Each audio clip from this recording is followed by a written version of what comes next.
Racing. Perfect start for all four. Expressive Love, expressing keen early speed. And Expressive Love from stablemate Guilty of Having Fun, 1-2. After that, My Woman, about 3 lengths from the front, far clear from stablemate Kentucky Starlet as they go careening around the first turn. And with 3/4 of a mile to go, it is Expressive Love looking to win 2 in a row and leading it by 2.5. Guilty of Having Fun, relegated to second as they head up the barn side. After that, My Woman beginning to creep in, 2.5 from the front as Expressive Love slows down a bit on the early lead. And Said Trio is about 10 lengths away from Kentucky Starlet.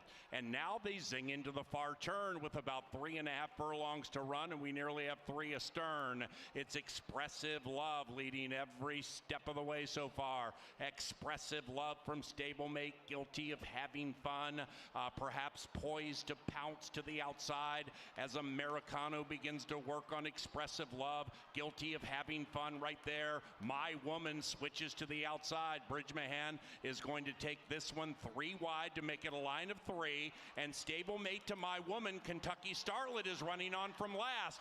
That's it for Expressive Love. Expressive Love doing the moonwalk. Outside of that, Guilty of Having Fun, the leader is My Woman from stablemate Kentucky Starlet, and we settle into a Bruce Rican civil war. My Woman, Kentucky Starlet, My Woman,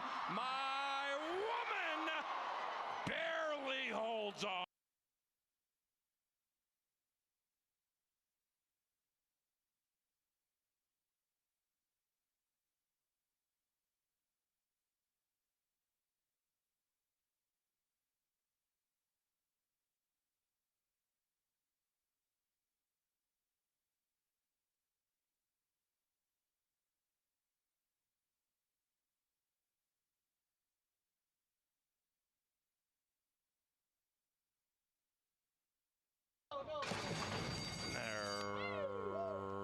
Racing.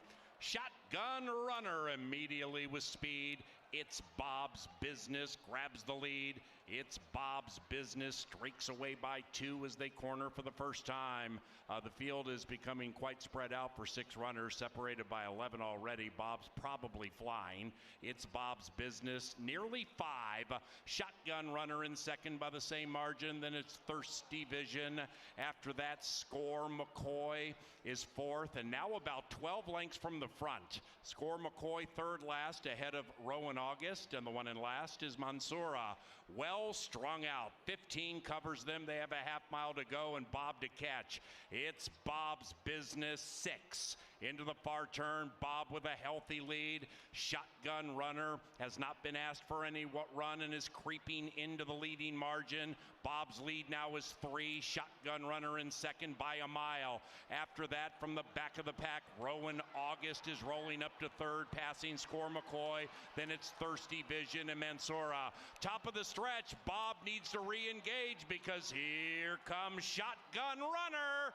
And there goes Shotgun Runner, taking the lead while shifting ground. It's Bob's Business is languishing. On the outside is Rowan August along with Score McCoy, and a very late run from Mansoura. Mansoura's running fast. Mansoura's going to win the race. Mansoura from the outhouse to the penthouse at 11-1.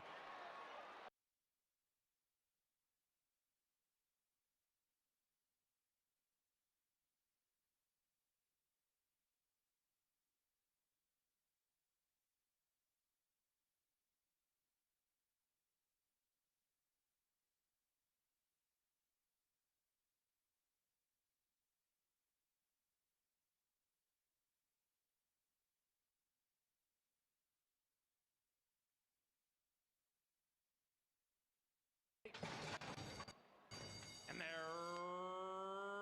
racing 3-1-2 in the early stages. Lady K Westfall with those blinkers on, sharp out of the gate. Lady K Westfall grabs the lead. Inside of that is Wildcat Mini, and Lucky Nia settles into her stride, restrained just outside the leading Lady K Westfall. Lady K Westfall, the filly's making her 2026 debut, racing well off the inside, striding along powerfully. Lady K Westfall by 3. Wildcat Mini pushed on hard to hold second. Lucky Nia's outside of that filly, and now they head for home. And of the 3, number 3 still shows the way and is roused for more run by Luis Fuentes. Wildcat Mini is charging up on the inside. Then it's Lucky Nia. They have a football field to go. Lady K Westfall, Wildcat Mini. Lady K Westfall refuses to stop and goes gate to wire.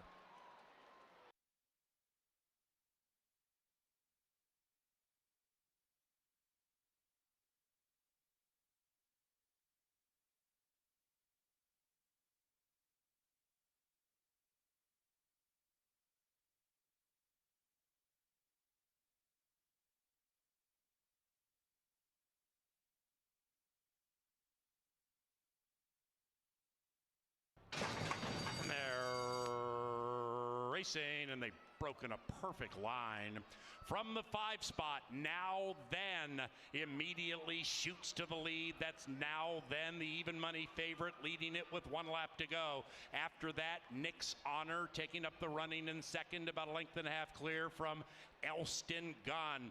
The early pace is kind of hot as they're spread out by about 15 as they corner, and they're still chasing Now Then. In fourth and a bit wide is Scottish Storm making his turf debut. Now he takes third.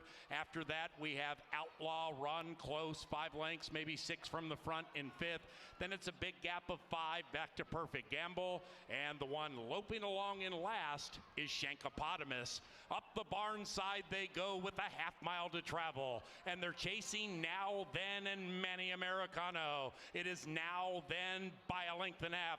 In second, Nick's Honor looking to slam dunk on Now Then. Then we come to Elston Gun looking to fire through to the inside. Scottish Storm still close if good enough, but being asked for run. Then we come back to Outlaw Run. Outlaw Run 6 lengths behind Now Then. Still a mile back to the bookenders, Perfect Gamble and Shankopotamus. And they're coming home now. Now Then holding on tenaciously. It's Now Then from Nick's Honor. Outside of that, Outlaw Run is a menacing presence, and between them, Elston Gun. Up goes Nick's Honor at 3-2. Nick's Honor, Elston Gun firing on the inside. Outlaw Run on the outside. Nick's Honor prevails.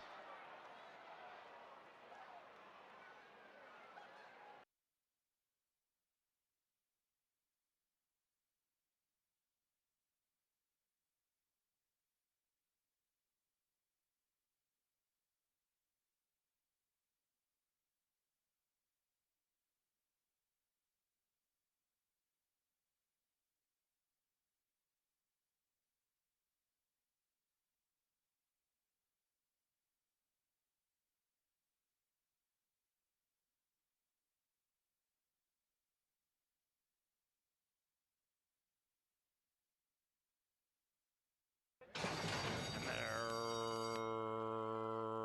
racing. On the inside, the gray Tap to Go taps on the accelerator and takes the lead by a neck. Next to that one, Nancy Shaw, and 3 wide of that trio is Analine. Right behind them, Private Speaker tracking 4 lengths from the front. Then we come to BL40, a bit wide, 5 out of it, and to the outside of IC Gold, 6 covered by 6, and they have 3 to go. And now 1 and 5 separate themselves from Analine. Inside, Tap to Go, Nancy Shaw still feeling the heat. Private Speaker just off the heels of the leading 2. BL40 very wide but very much in contention. Likewise for IC Gold, who's running on late. Nancy Shaw takes the lead. Nancy Shaw takes the lead. Private Speaker was just in tightly. Here comes BL40 with a rush. BL40 blows by Nancy Shaw. Private Speaker game on the inside, and Private Speaker was up for the challenge. Private Speaker wins.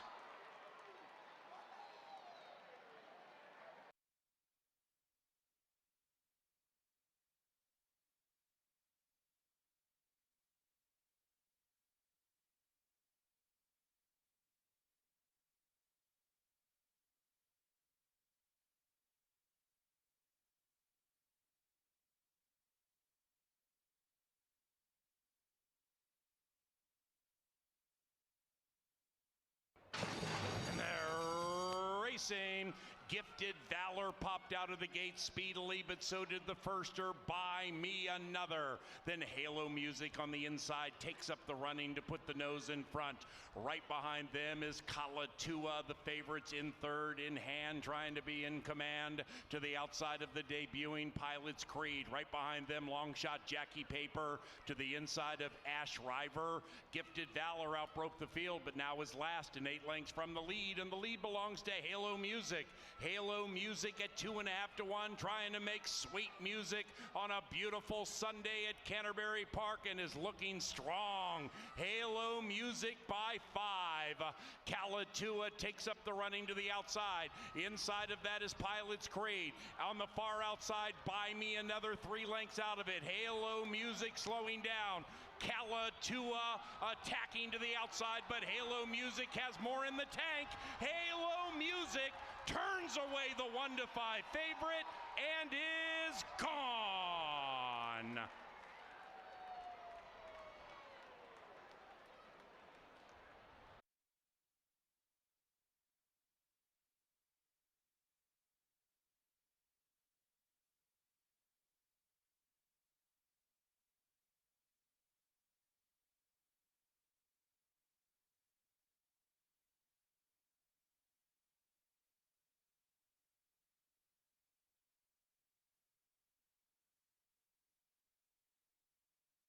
Sunday, and they're racing. Got Ghosted pops out of the gate fast to the inside at 9 to 1.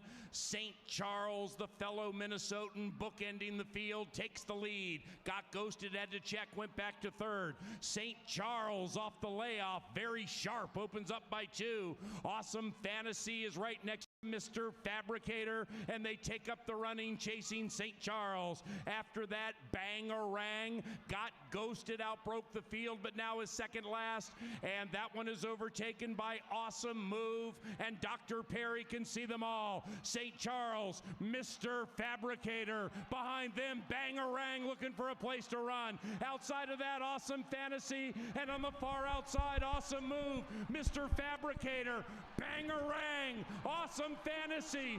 It's a spine tingler. Here it is. Too tight to call. It looked like Bangarang, maybe by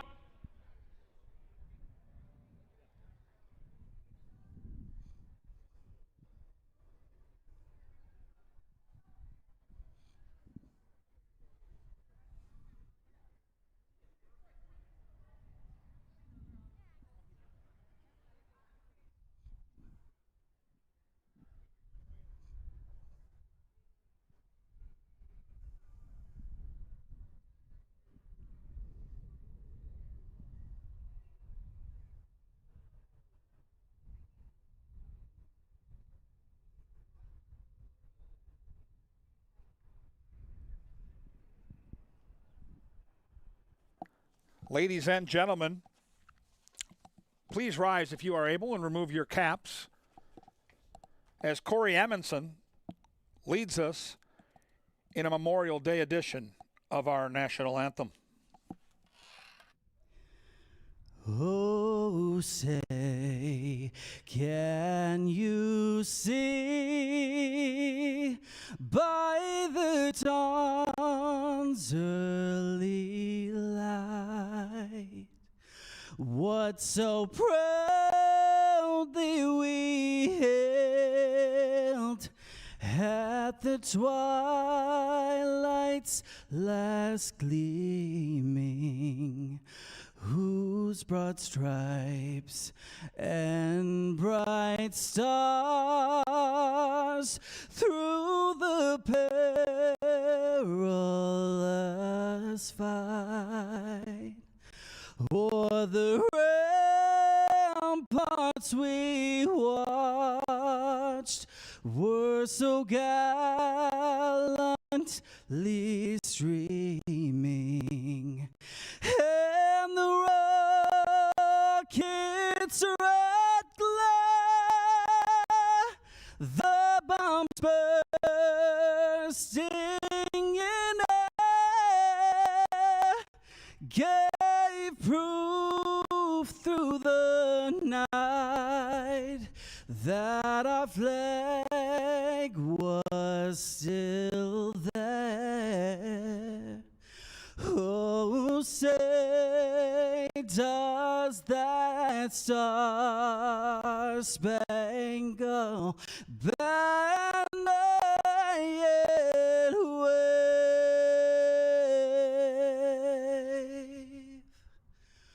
o'er the land of the free and the home of the brave.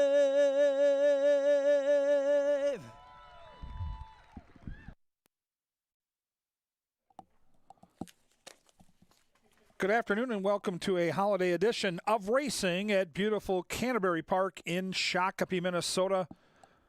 We're under sunny skies. The main track is fast and the turf course is firm. If you'll get your programs handy, we'll go over the changes on this afternoon's 7-race card. Race 1 starts the early double and the early pick 4. There are no changes in the lid lifter. Race 2 will be contested at 7 furlongs on the main track. Takeout number 4, third wheel. Scratch the 4 in race 2. With that scratch, no show, try, or superfecta wagering is available. Race 3 starts our 10% takeout pick 5, lowest takeout in the nation with that pick 5. Over $900 opening night, over $500 yesterday, and a couple gettable sequences in that pick 5. Make sure to play the pick 5 starting in race number 3, which will be run at 7.5 furlongs on a firm turf course. Race 3 starts the pick 5. Scratch the 5 horse here. Cava. Cava is out. Race 3, take out the 5. With that scratch, no show, no trifecta or superfecta will be available.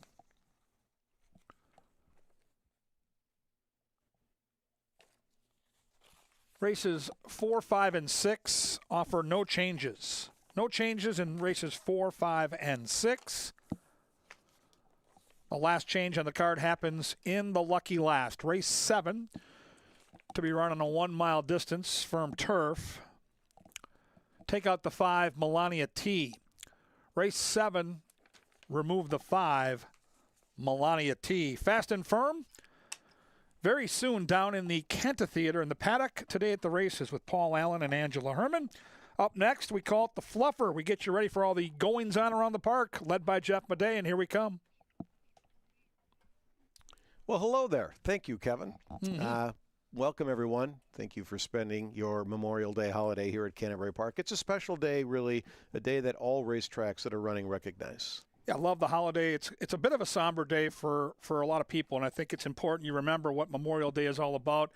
Is we pay tribute to the men and women and their families who have sacrificed so much to give us the freedom that we enjoy every day and enjoy events like we have here at Canterbury. My dad, Ken, was a Navy man, and so Memorial Day we think of all those fallen soldiers, their families, the wounded soldiers, the people that really are the fabric of what makes this country so special. And if you've got folks out here today that were a part of the military or now are serving or have members of their family that are serving, we think about you today. We honor you today. And we hope you have a blessed day here at Canterbury Park. Absolutely. So welcome one and all to what I think is going to be a really fun day of racing. We've had opening night was Saturday, 7,000 people on hand. They had a great time. Racing was exciting. Yesterday, wow. 10,000 plus. Yeah. And was it packed? Holy smokes. It was a beautiful day. The sun's shining. It's 85 degrees. The Bulldogs are running, racing, exciting, some big finishes, some decent prices. I mean, if those 2 days are an indication of what's to come, it's going to be a fantastic summer. Yeah, I love the cadence and the tradition of Canterbury. And the fans always show up. And I've traveled all over the country like you have to different racetracks, and everybody's got a different vibe. It's a party out here, man. It's family friendly. I think we celebrate the fact that we only get a few months of really warm weather, and that's finally arrived. And I know the field sizes have been smaller. We've talked a lot about it. You go on social media, that's all you hear about. But bottom line is, we're still getting prices. We've got a really competitive group of races again today. We've seen a pick 5 pay over $900 opening night, a pick 5 that paid over $500 yesterday. And with that 10% takeout, there are opportunities to make money on these cards. And for us as horse players, let's just celebrate it, have a great time, make the best of it, and enjoy this beautiful facility. Absolutely. That being said, let's take a look at the calendar here because things will start getting interesting. Now, next week we'll come back with a 5 o'clock Saturday card and a 1 o'clock Sunday card. But after that, Thursdays kick in, and we'll start on June 4th with our first $2 night, which I think is going to be super popular. $2 admission.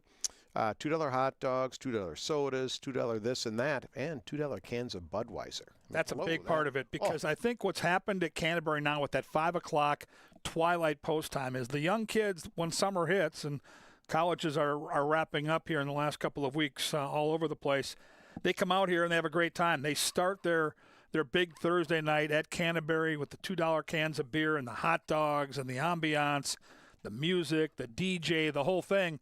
Then they head to parts unknown, some of the great bars and restaurants here locally, and some, of course, in the downtown areas of St. Paul and Minneapolis. But the bottom line is this has become an entertainment destination, and Thursdays you get your most bang for the buck. $2 Thursdays, be a part of it starting in June. Yeah, absolutely. And that's, you go back to when we used to do specials on Thursday nights and the crowds that would show up here. But now I'm going back like 20 years ago.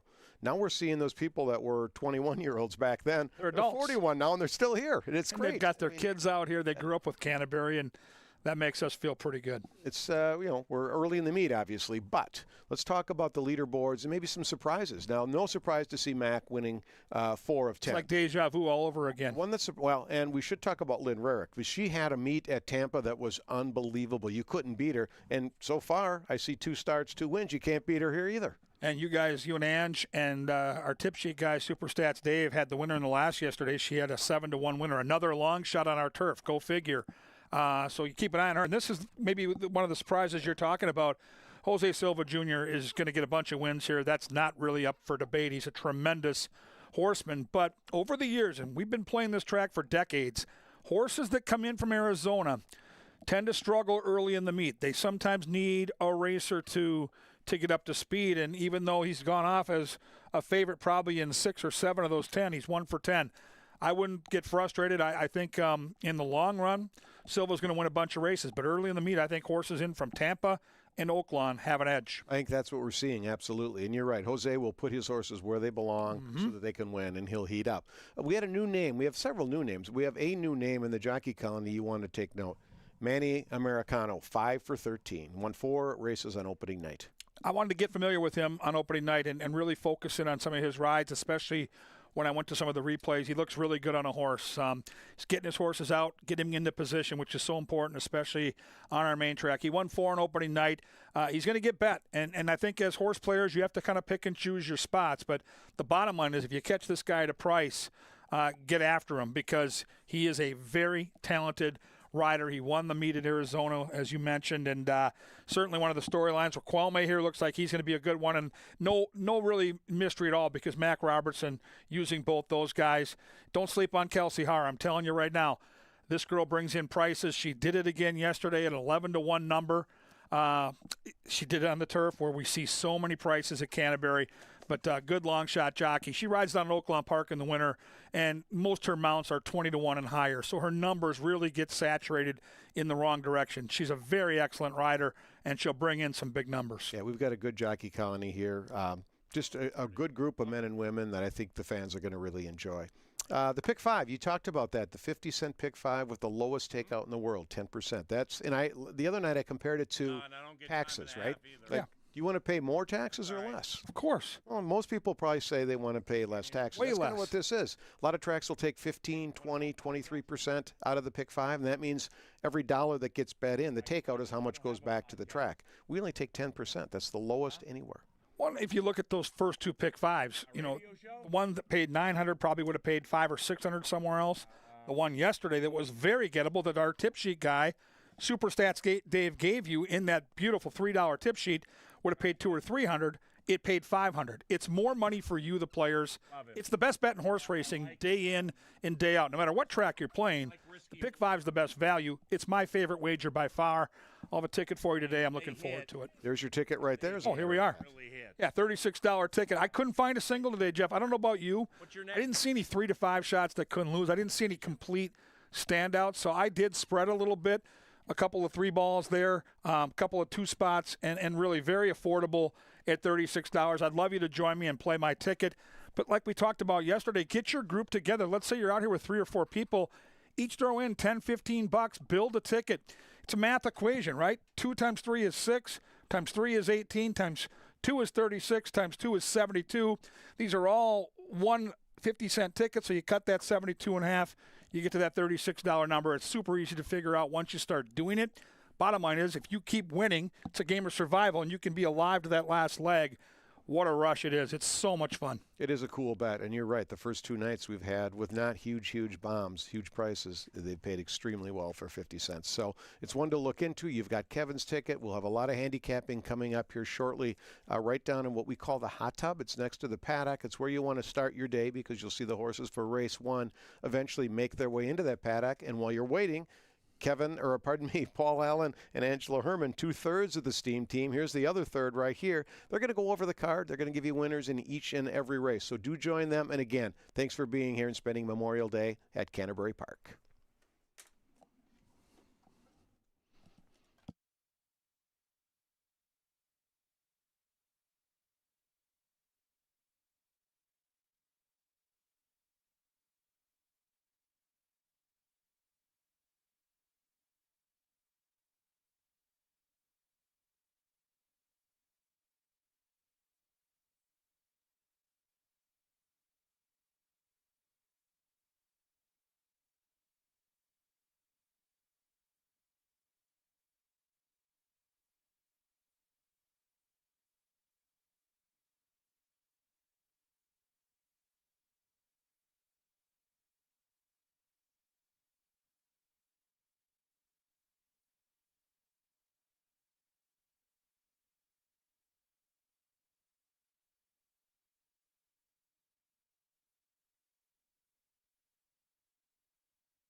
It is Memorial Day, and we welcome you to Canterbury Park. Those of you here on track, thank you very much for coming out. Day 3 of our opening weekend and all the festivities tied to it.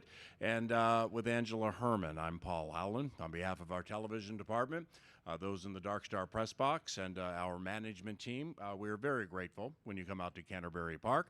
We're also grateful for some of our very most dedicated fans, which would include our buddy Sam right here, who's celebrating his 24th birthday. Can we get a witness? Happy birthday. A raucous round of applause. Happy birthday, little buddy. If I had known it before I got down here, you would have had a 2-4 exact on every single race. So that's the by chance suggestion. He's a very dedicated fan, and good afternoon. Yes, he is. Good afternoon to you, and happy birthday to you as well. Thank you, everybody, for spending your Memorial Day here with us. Beautiful day for it. We get to start turf racing off right away in the meet, and I thought that was a very fun addition to what usually is a fun opening weekend, but usually we have to wait a little while to get the turf course into the mix. it came right into play with some big prices that added spice to those pick fives in the first 2 days. No doubt. Why? I mean, why wouldn't you like the turf racing through the first 14 races of the season?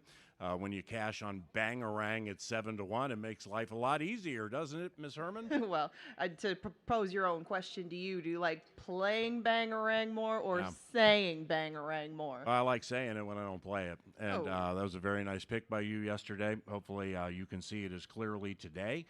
Through the first 2 days, any common threads for you? We have a couple of new riders who have won multiple races. Manuel Americano won 4 races opening day. Jose Raquelme, Nice. he came up here also, I believe, from Arizona. I Yeah. think he was down Not really sure where, but in Louisiana. he's a new, yeah, Louisiana. You're right. He's a new shooter. He won a couple. So we got some new jockeys and turf racing early in the season. What sticks out so far? Well, I think that it's just what you mentioned, that some of the new faces that are here are making an immediate impression. Of course, Manuel Americano had a heck of an opening night. Could have gone for 5, I believe, but thank you. I think that when you see different connections get involved early on in this meet, you see that there are no really outstanding trends to me. I think that the setups can change at any given time, and it really seems like anybody can win at any time. That's more what I'm getting at. There's some hot names, but they've also been entering a lot of horses. So I think that you're going to have to really double check all of your handicapping, because some angles that might have worked in previous years maybe aren't cutting the mustard, at least for opening weekend. But those are my opening thoughts to it. Well, with Baby Bangarang yesterday, that one was 7-1, and in our pick 5 sequence, that was the longest shot to win at 7-1. So it paid like $16, $17 for a $2 win wager.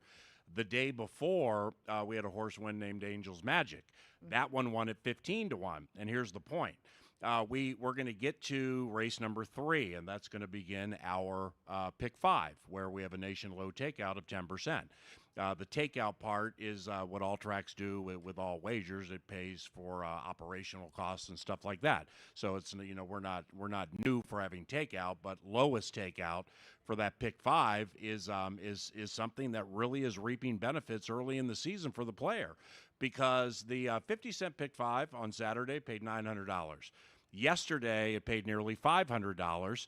And the toughest one to get odds-wise, I guess, would be Bangarang at 7-1. So when race number 3 rolls around and you pick the winners of races 3 through 7 in that pick 5, we strongly suggest getting a group together, taking a shot, 48, 50 some odd dollars, 70, maybe 100 or something. If you get a group together, do it yourself if you want, because they, I think they've paid pretty well so far, don't you? I do, yeah. I mean, given what you have to work with, that's why I stress the turf races. Give yourself room to Great be point. a little wrong, because a horse might get a bad trip, might have a bad break, something like that you can't foresee in your handicapping leads you to a good price. Maybe the pace melts down. Something can always happen, and you give yourself that room by making a little bit bigger ticket, maybe spreading in some of those races where you aren't as sure, and give yourself room to be wrong and still cash. Yeah, so think about that with beginning race number 3, the 50-cent pick 5. You can use as many or as few horses in each race as you desire, and hopefully you hit it, because with that takeout, it pays hundreds, maybe thousands at times more than it would at other tracks, because we've made the decision to have the nation low takeout. So that begins with race number 3. We begin with race number 1, and we begin on a firm turf course. The rail is 30 feet out. Okay, I had 2 people yesterday come up to me after doing Today at the Races, sponsored by Touchdown Tile with KG, and say, I always hear you, Kevin, and Angela say the rail's out 10 feet, 20 feet, 30 feet. What does it mean? And I gave an answer. What would your answer be for when the rail is out on the turf? Well, it is adjusted. So at 0, if you see that it's set at 0, that's our furthest inside rail. That's the permanent rail. And then we have a temporary rail that we can put up and move, and it can move from 10 to 20 to 30 like it is today. And it makes for both a more narrow turf course, as it gets just fewer paths to the outside. It preserves some of the ground to the inside. Yep. And it also makes it a little bit tougher really to pass, just because everybody is turning, and ground lost as you go into the 2 and the 3 path is a little bit more accentuated when the rails are out. So typically, when you would look at a rails out scenario this far out, you're looking for a horse with a little bit of speed or some sort of positional speed because things really have to go right for a horse to be able to travel a bunch of extra ground and rally wide and late. It just gets a little tough when it's out. And the question was posed to me simply from a handicapping standpoint, and Angela handled it perfectly, in my opinion. But when we put the rail out, it preserves the inside 30 feet of the turf course so that, we don't chew the turf course up for every single lane every single day we race because we want to run a lot of turf races. And I think the reasoning Angela laid out is perfect. We get the bigger fields, the bigger upsets, and bigger betting in those races. So it's 30 feet out. Let's see who cuts the corners best. I picked the first race, 3-1-4. What about you? I have it 3-5-2. Now, we have a couple of horses that we didn't intersect on. Shamaville does stick out on paper. She's the 3 in here. She gets Americano in the saddle, and she's a proven commodity at Canterbury. She likes it here. Regardless of how much or little speed she shows, she has an affinity for this turf course, and she can make her own trip. She does need a couple of breaks, not like a pure speed horse who just goes as far as they can, as fast as they can.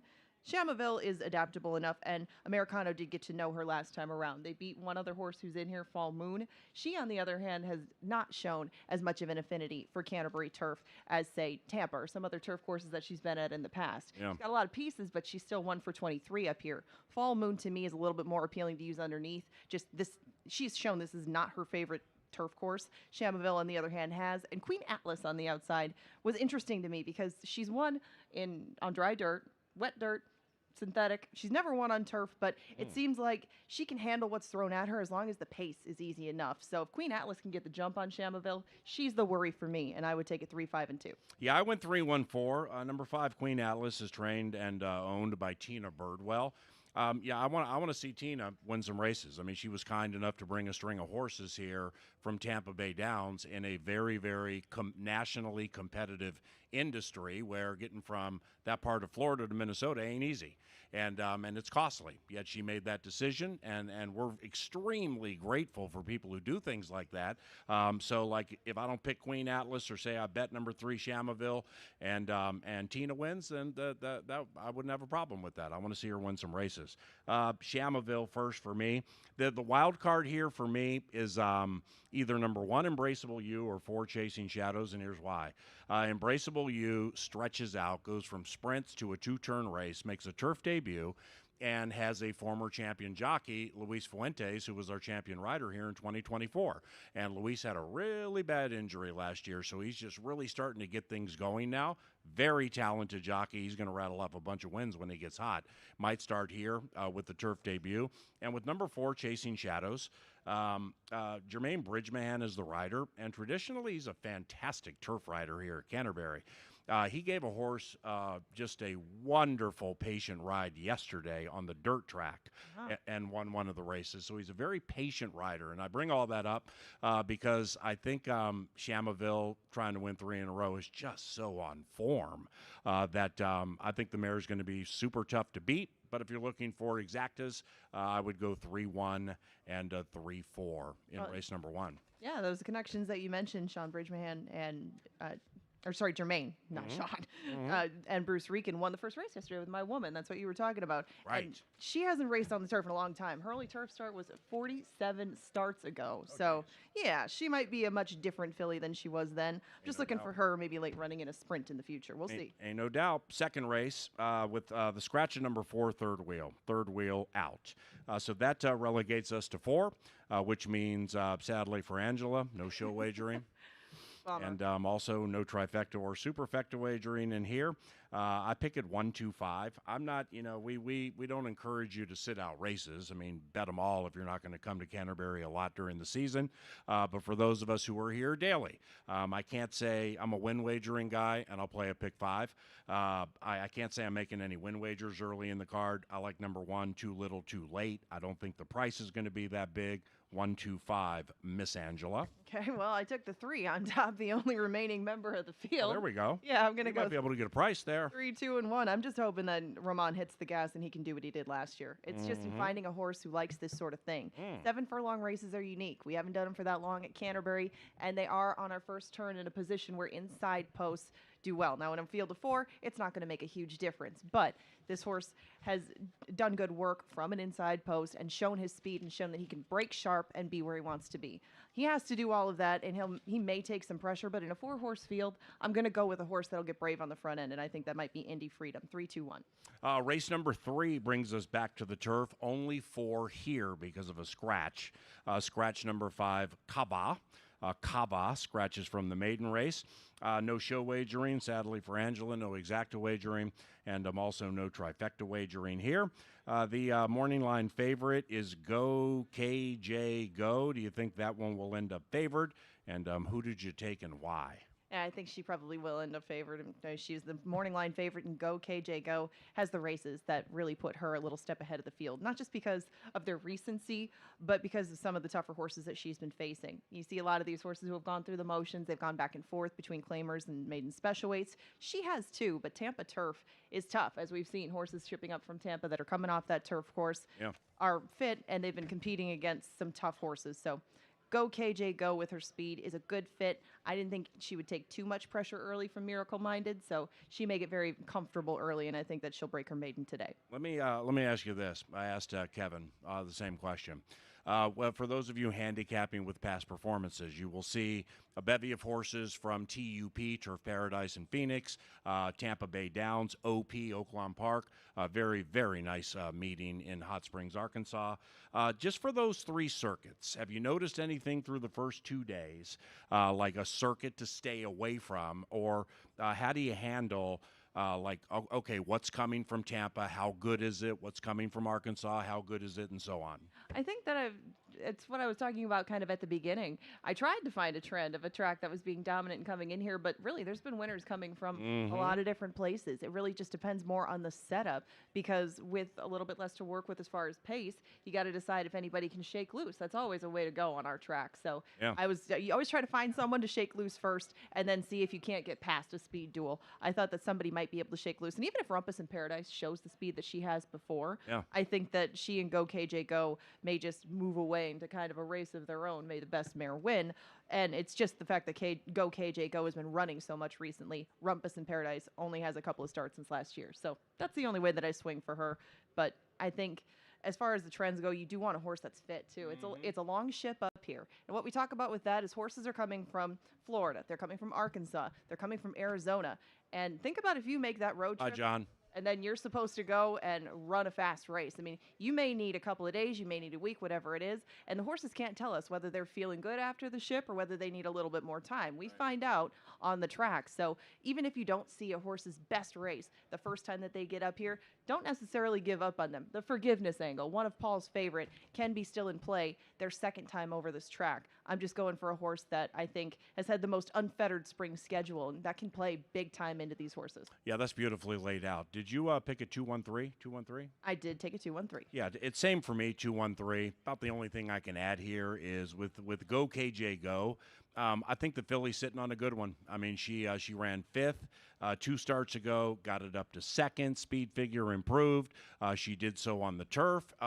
So this is the double-edged sword situation with Go KJ Go, because she could be a sucker filly where it looks like she's just getting close enough to win, and you keep coming in on her, and then they just keep getting close but don't get over the hump. So I can't say I'm going to bet number 2 to win.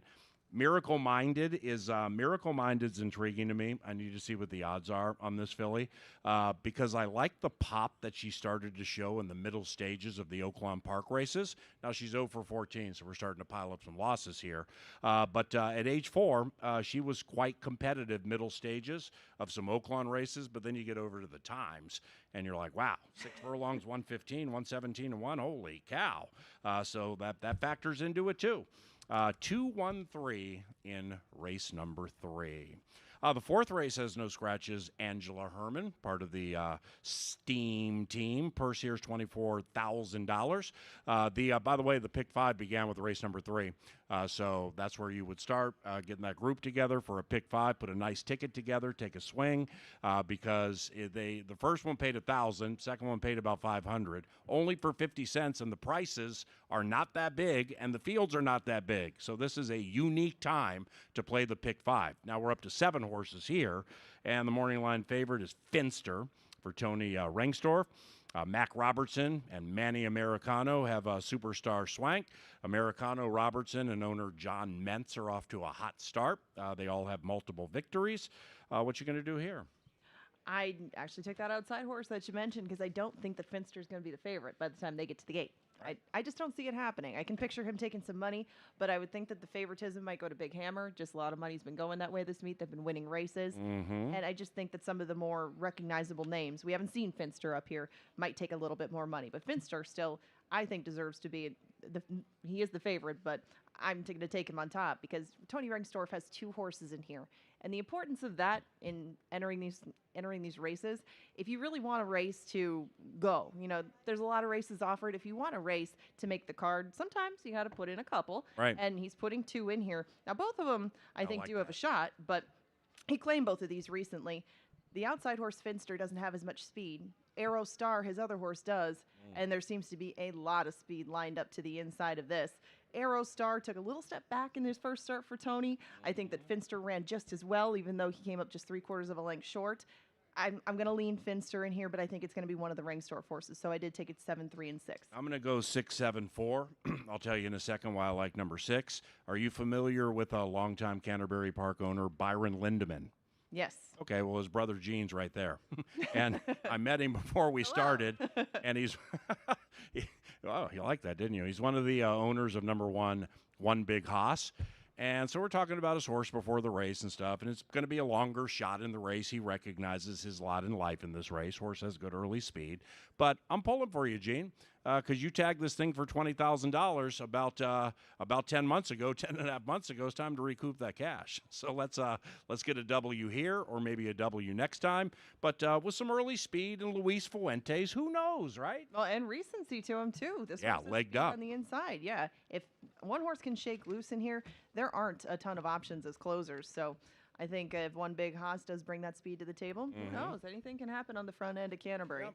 And Definitely. who knew Gene Lindemann was related to former Mets pitcher Noah Syndergaard, sitting here in the crowd with him. That's fantastic. Wow. I think that's his name. Big Hammer's my selection. Cody Rosine, quality conditioner. Now, this one is not raced all year. So it's like handicapper Jay Litza likes to point out to us, that age 4 to 5 angle, you got to catch them early. With Big Hammer, this one just ran against $7,500. I make the $75,000 claimers At a 0. at Oaklawn and hasn't run in a while. So then you go down in the past performances. How does the trainer do with layoffs like this? Well, that percentage is kind of low and the ROI is not good, which I say perfect because maybe it'll drive the odds up and we'll get 5-1 with Eddie G. So I'm going to take Big Hammer, 6, 7, and 4. Miss Angela. Race number 5 takes us to the turf, and we sprint. With this one, we have no scratches, no rider changes. What do you see with this one? 2-1 morning line, 9-5 morning line, then you get up to 7-2. So smaller field where when you're playing a pick 5, and like how do you handle like say 4 or 5 horse fields? Because like in the bigger fields as we go now, 7 or 8. I just think human nature kind of leads people to want to use multiple horses in the bigger fields, where maybe the opposite angle is like in a smaller field, use 2 or 3 and try to bounce people that way. In the bigger fields, maybe use fewer. What do you think of that? Yeah, if you got to start with how you feel about the favorite, the horse that you think is going to take all the money. Is this horse a single? If you say no, then you got to decide how many you're willing to use because you're going to make that cost of your ticket a lot bigger. If you do like Smarty Be Good, and I get why you would like Smarty Be Good, there's not a ton of established turf horses, much less turf sprinters in this field. Yeah. She makes a ton of sense. She's going to be coming from off the pace. I think she will have some pace to run at, but sometimes Smarty Be Good needs a lot more breaks than she might see in this sort of field. She might want a little bit more pace than she's going to see. Yeah, no doubt. I don't know who's going to go breakneck up front. I think there'll be some pace. I just don't know if it's going to be sizzling along like she'd like. Yeah. So my view on this one, I'm going to probably take a shot against her, or I might just use 2 horses. That's it. I'm not going to spread. I'm not going to use all. Yeah. I like Valley Val on the outside. I think that her speed. That's who you took to win? That's who I took to win. That's she nice. just broke her maiden. She's I don't have going that over horse to in the the turf. top 3. How stupid am I? Oh, come on. Not at all. Jeez. No, she hasn't tried the turf, and I get it. But That's a good she's point. she's on a level playing field with a lot of others in that respect. And her speed, once she was dropped down to that level last time, Yeah. really shone bright. I mean, she was always in the pace when she was against more expensive horses, but once she got to this relative level, I think that she really everything clicked. And being on the front end seems to be very helpful to her and the inside horse, Our Best Song. But the last time we saw Our Best Song, she didn't show quite that same kind of pace. So Yeah. if somehow somebody can get a clean break towards the outside, I'm thinking it's the 5. I'm going to try her to beat Smarty Be Good, but it's not going to be easy to hold her off in the stretch. She loves what she's doing in the 5th. Yeah, I think you're onto a good one here, and I regret not taking that horse in the top 2. It's off a point that I made a couple of days ago, and it ended up being right in a straight maiden race here at Canterbury, purse like 23, 24, whatever. The $16,000 maiden claimers at Tampa Bay Downs are every bit as good as most, if not all, straight maidens at Canterbury, and this one. This one won convincingly and got claimed. So you got Jersey as the owner, and we're legged up too, where all the races have been from February through May. Meanwhile, here I am with Smarty Be Good, hasn't run since September. I go back and look at Smarty Be Good from age 3 to 4 off a similar layoff, won convincingly and won easily on our turf course and at this distance. Now, that was against straight maidens, all right? So after that, she subsequently went on and had a year where she made about $20,000, which is not bad.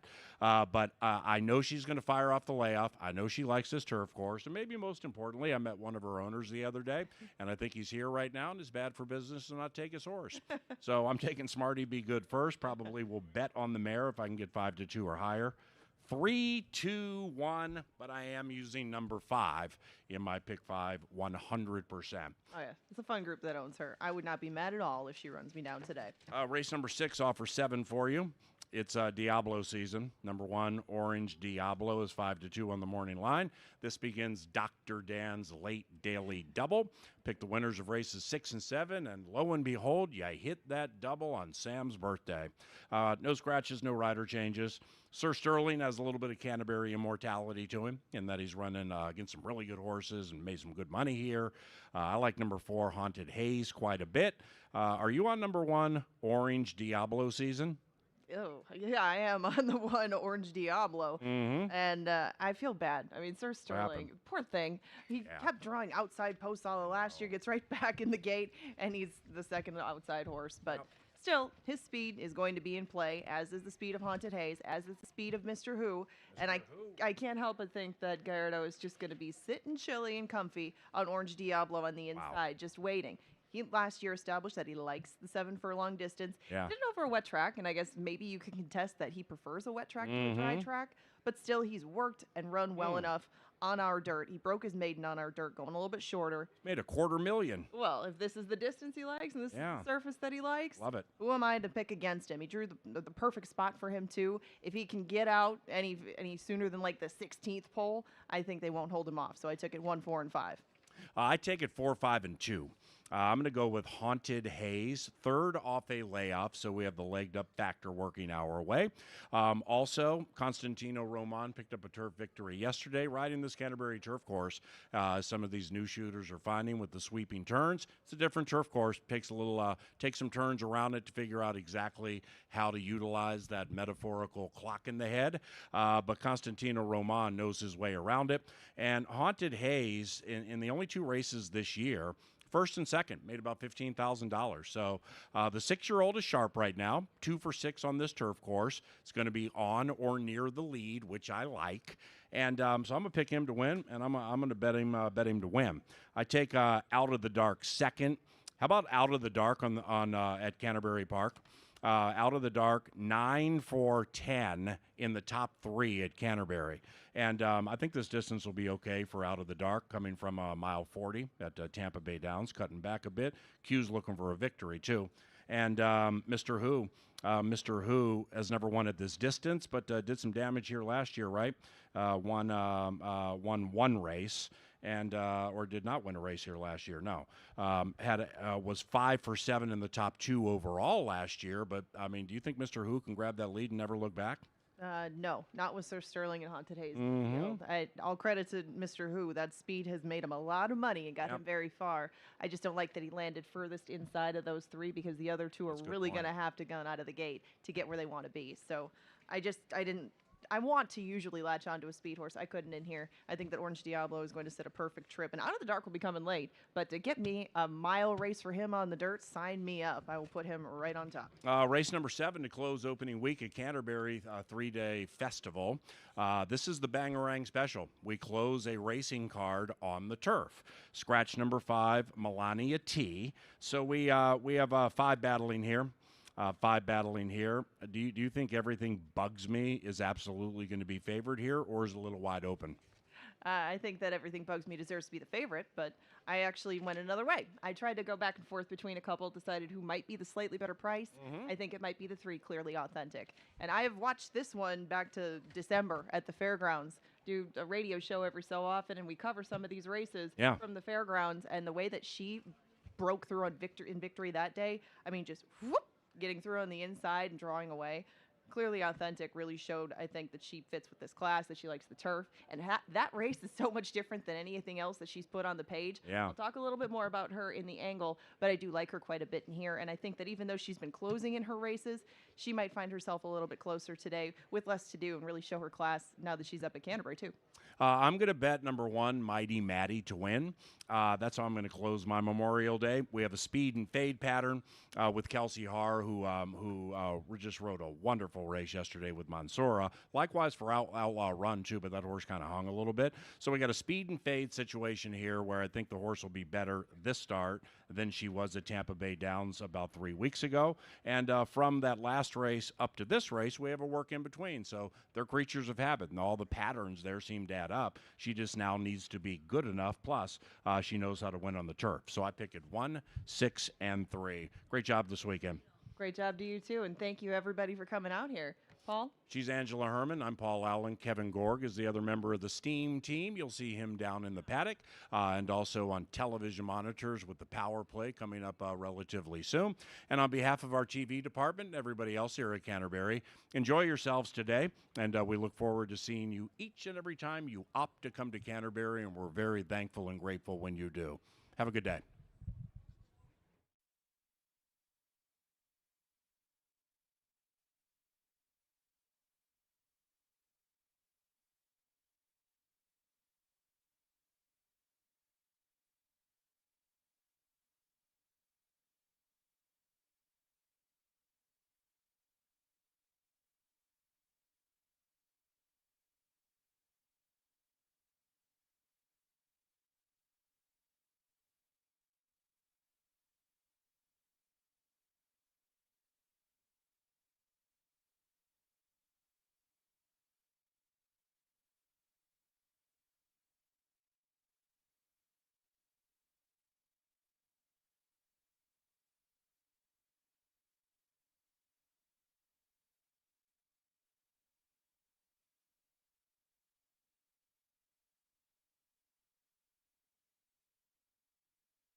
The sweet sounds of Sir Leonard Dykert bring him on the track for a holiday edition of racing from Canterbury Park. Fast and firm here in the first. No scratches, no jockey changes. We start the pick 4 in 4 minutes. Good luck and enjoy.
Gather around the winner's circle following race number 3, as we're going to have a moment of silence and more to honor a day like this.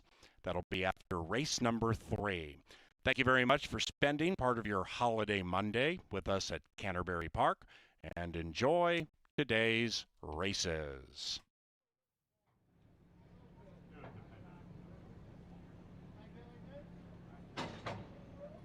All righty now, they're at the starting gate. It is post time for the first of 7 Memorial Day at Canterbury Park.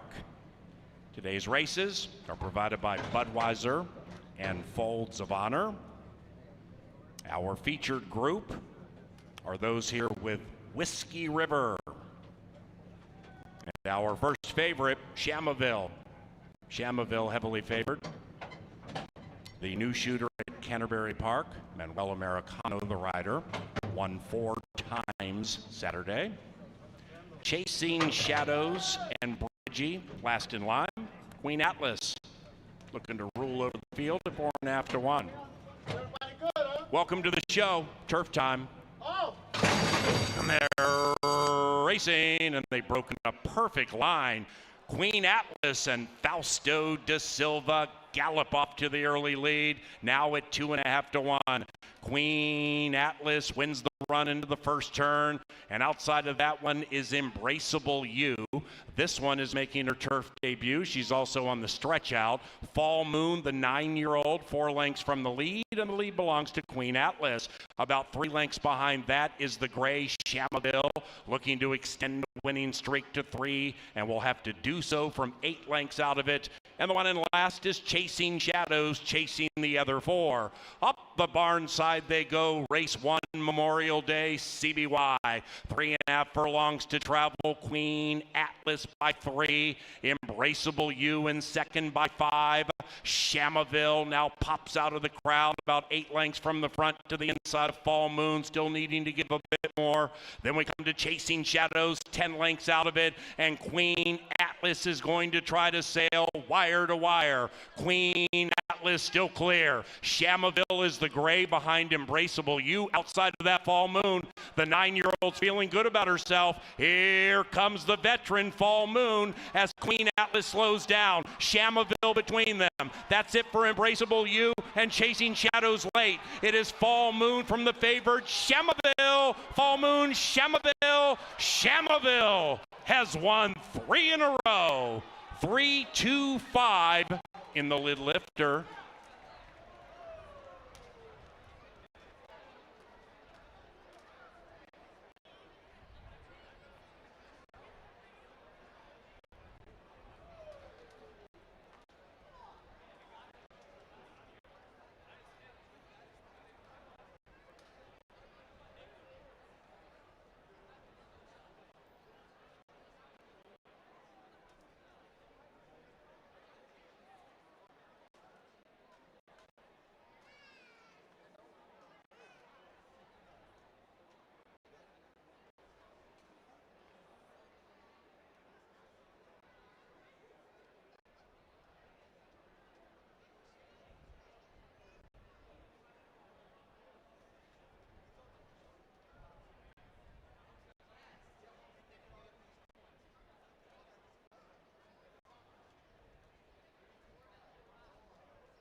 We had a claim in race number 1.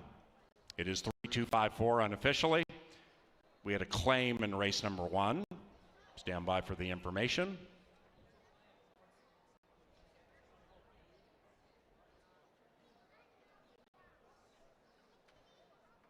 The claim, there was a 2-way shake for number 3, Shamaville, the winner.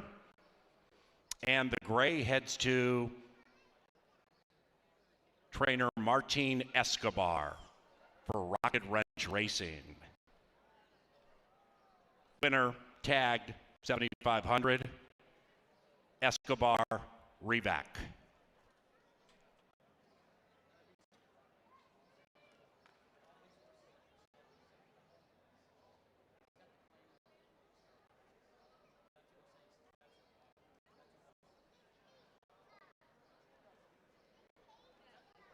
Racing at Canterbury Park is sponsored in part by Quick Trip, Loeffler, Maker's Mark, Minnesota Lottery, Anheuser-Busch, Comcast Xfinity, John Deere, Minnesota Soybean Research and Promotion Council, Tri-State Bobcat, and Apple Autos. Race 1 is official. The second is about 20 minutes from now. Fast main track, scratch number 4, third wheel. We have no show, trifecta, or superfecta wagering on race number 2. And the second race is provided by Apple Autos, the official vehicle supplier to Canterbury Park. We also thank Comcast Xfinity, where the Wi-Fi is booming at home and on the go with Xfinity Mobile. Furniture Mart is part of the 2026 Covenant. They have 16 Minnesota locations near you. Furniture Mart is home shopping built for you. Race number 3, right around 140.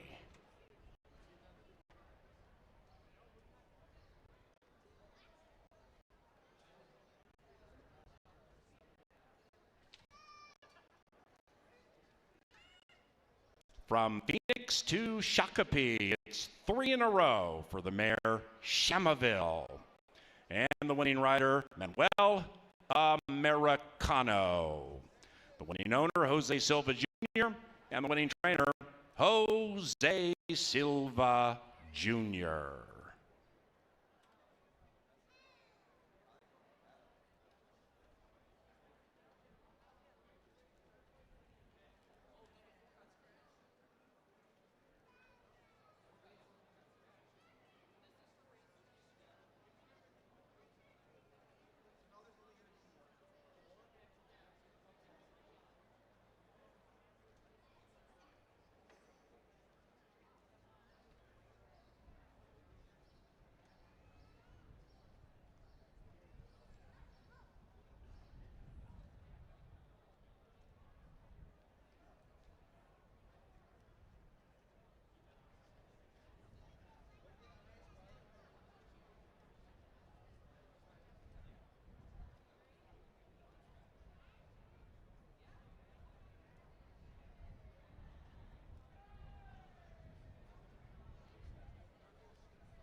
Racing, and they've broken a perfect line.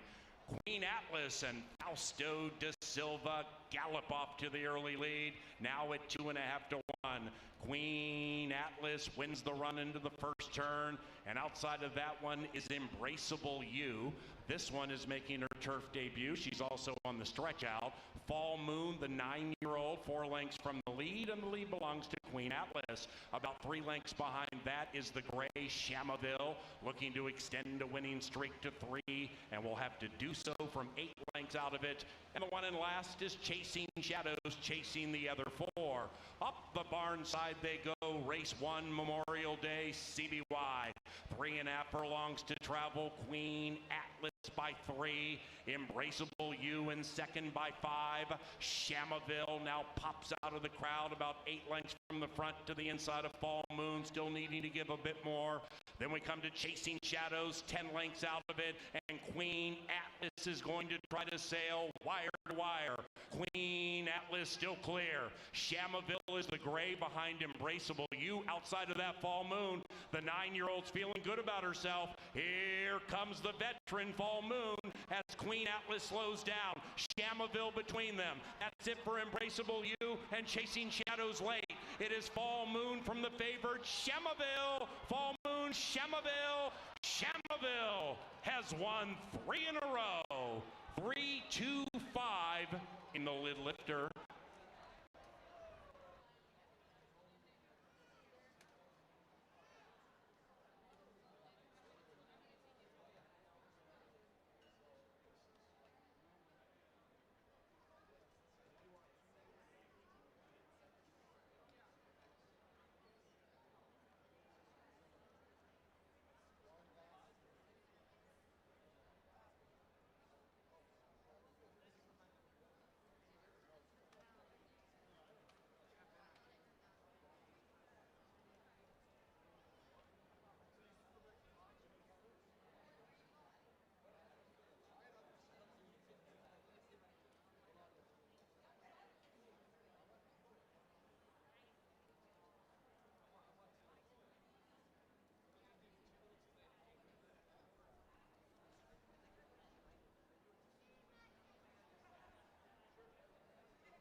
Well, the new kid in town, Americano, off the pace on the turf for Jose Silva. People's Choice at 1-2. They stampede home in a very popular edition of race number 1. Happy birthday to my buddy down here in the paddock. He is Sam Weber.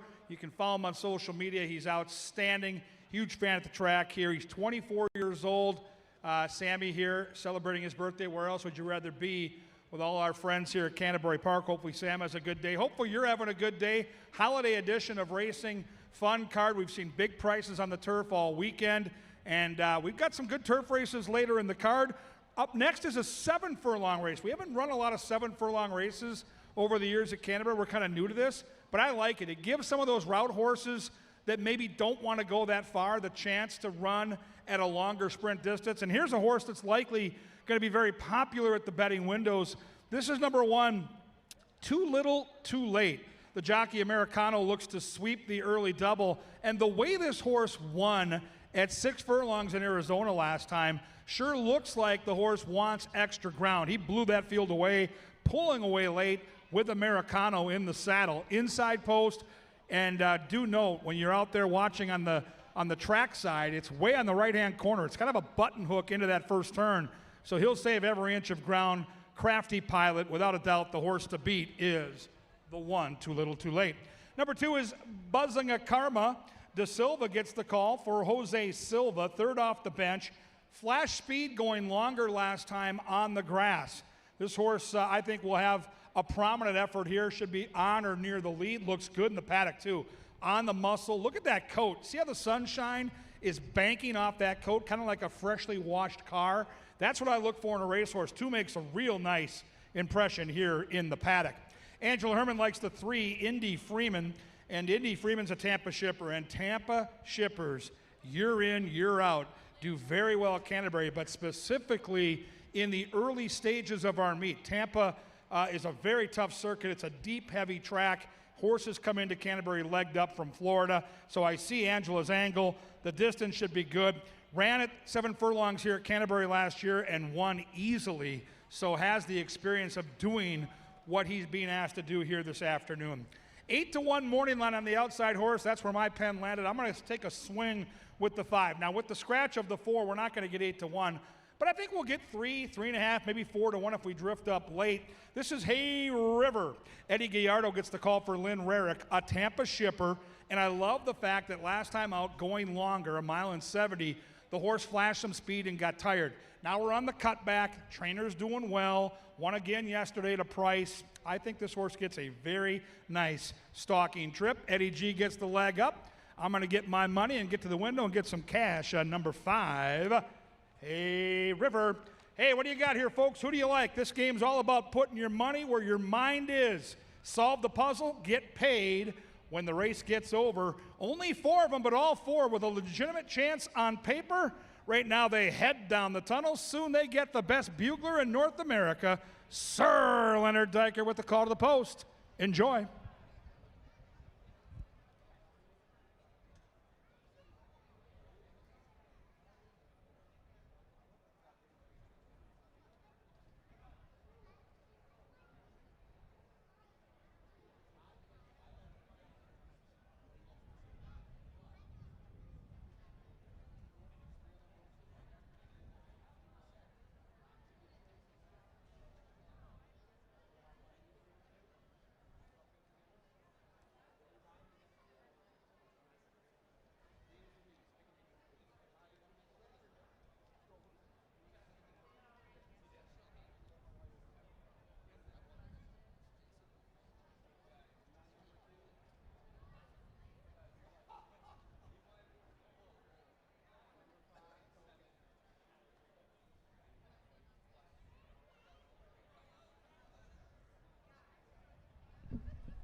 How about that, Sir Leonard Dykert, ladies and gentlemen. Good to see you, Lynn. Second race, scratch 4. No show, exacta, or trifecta wagering, 5 minutes.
Happy Monday from the Winner's Circle. We're going to have a little game time before we get to race number 2.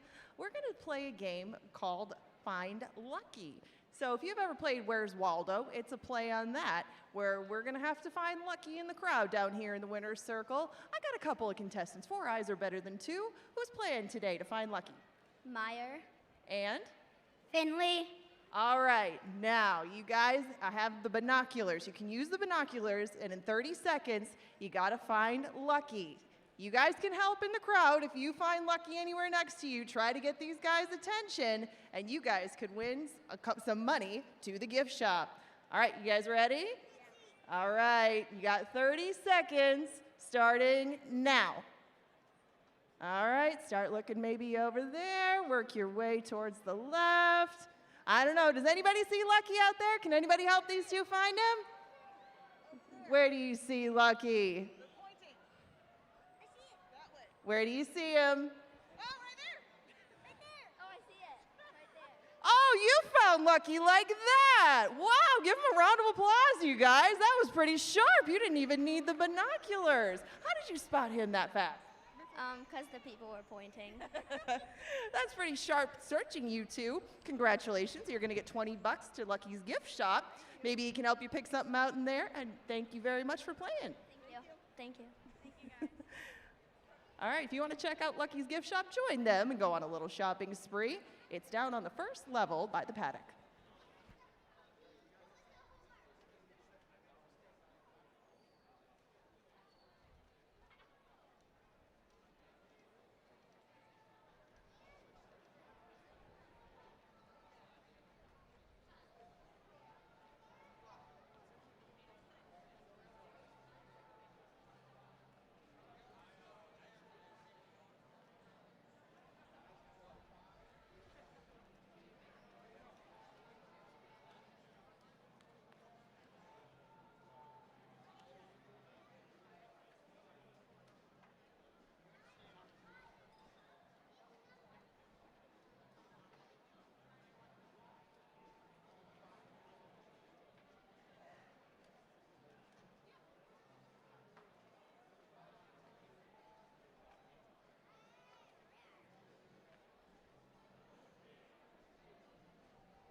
It's post time. Moving into the gate. About ready. And they're racing. 4 in a line out of the gate for their 7-furlong journey.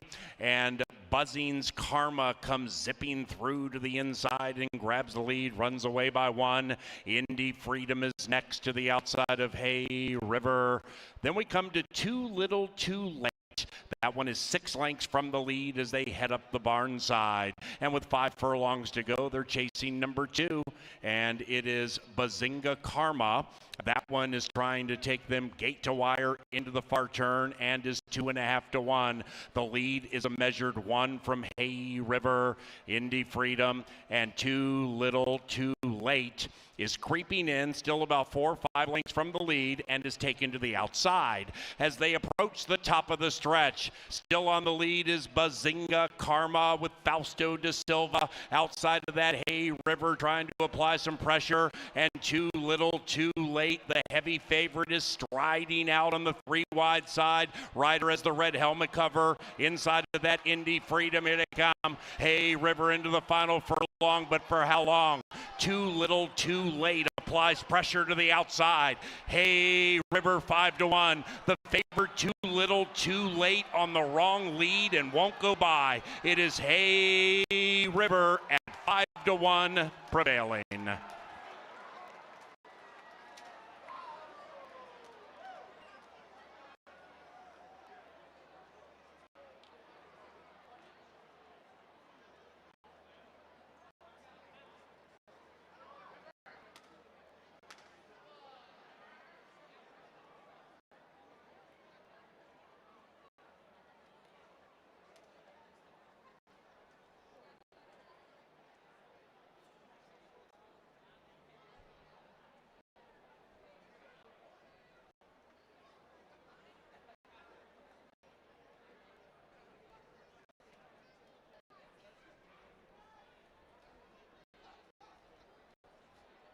Number 5, Hay River, in a 4-horse upset. 5-1-3-2, 126.71.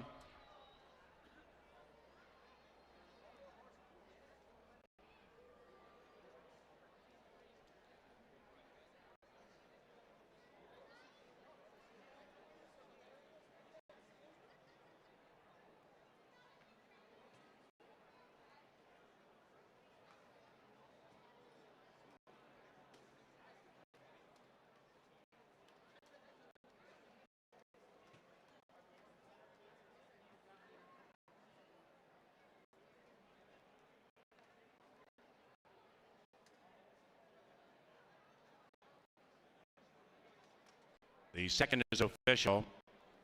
5-1 exacta, $18.60. Our first double, 3-5, $22. To the third race, and back to that firm turf course. The rails at 30, scratch 5 Cava. No show or trifecta and or superfecta wagering in race number 3. That begins our 50-cent pick 5. Pick 5 wagering with a nation low takeout on races 3 through 7. Race number 3 is courtesy of Furniture Mart, helping us out Father's Day. It's been Father's Day at Canterbury. It's June 21st. Furniture Mart is giving away free Lazy Boy recliners after each race on Father's Day. Plus, we have a food truck festival and much more. Stop by Canterbury on Father's Day, June 21st. Get tickets and or information at canterburypark.com.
racing. 4 in a line out of the gate for their 7-furlong journey. And Buzzing's Karma comes zipping through to the inside and grabs the lead, runs away by 1. Indy Freedom is next to the outside of Hay River. Then we come to Too Little Too Late. That one is 6 lengths from the lead as they head up the barn side. And with 5 furlongs to go, they're chasing number 2. And it is Bazinga Karma. That one is trying to take them gate to wire into the far turn and is 2.5 to 1. The lead is a measured 1 from Hay River, Indy Freedom, and Too Little Too Late is creeping in, still about 4 or 5 lengths from the lead, and is taken to the outside as they approach the top of the stretch. Still on the lead is Bazinga Karma with Fausto da Silva. Outside of that, Hay River trying to apply some pressure, and Too Little Too Late, the heavy favorite, is striding out on the 3 wide side. Rider has the red helmet cover. Inside of that, Indy Freedom, here they come. Hay River into the final furlong, but for how long? Too Little Too Late applies pressure to the outside. Hay River 5 to 1. The favorite Too Little Too Late on the wrong lead and won't go by. It is Hay River at 5 to 1 prevailing.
No, it's what I've been waiting for allowing me to gather more here at Canterbury Park on our brand new beautiful silk deck. This place is unbelievable.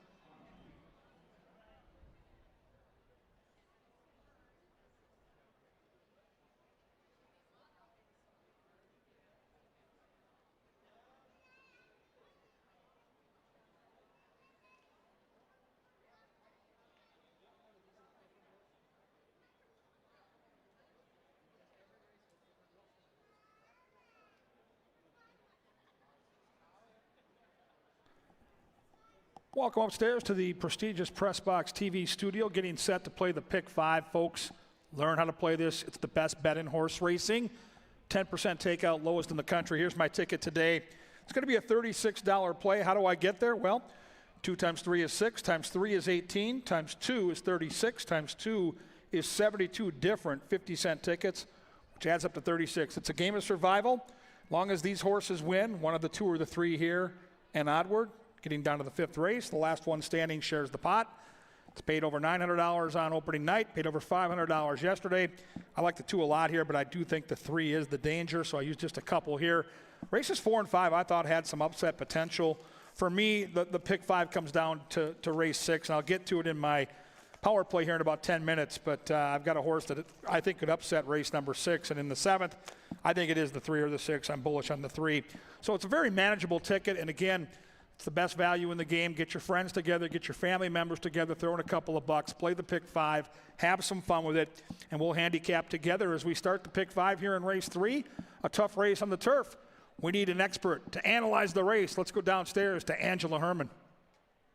Well, you might need an expert, but you'll have to deal with me, Kevin. Yes, and I agree with you on the thoughts. The horse to beat in here is Go KJ Go. This 3rd race does kick off that pick 5. Kevin just laid out a ticket for you. Add or subtract.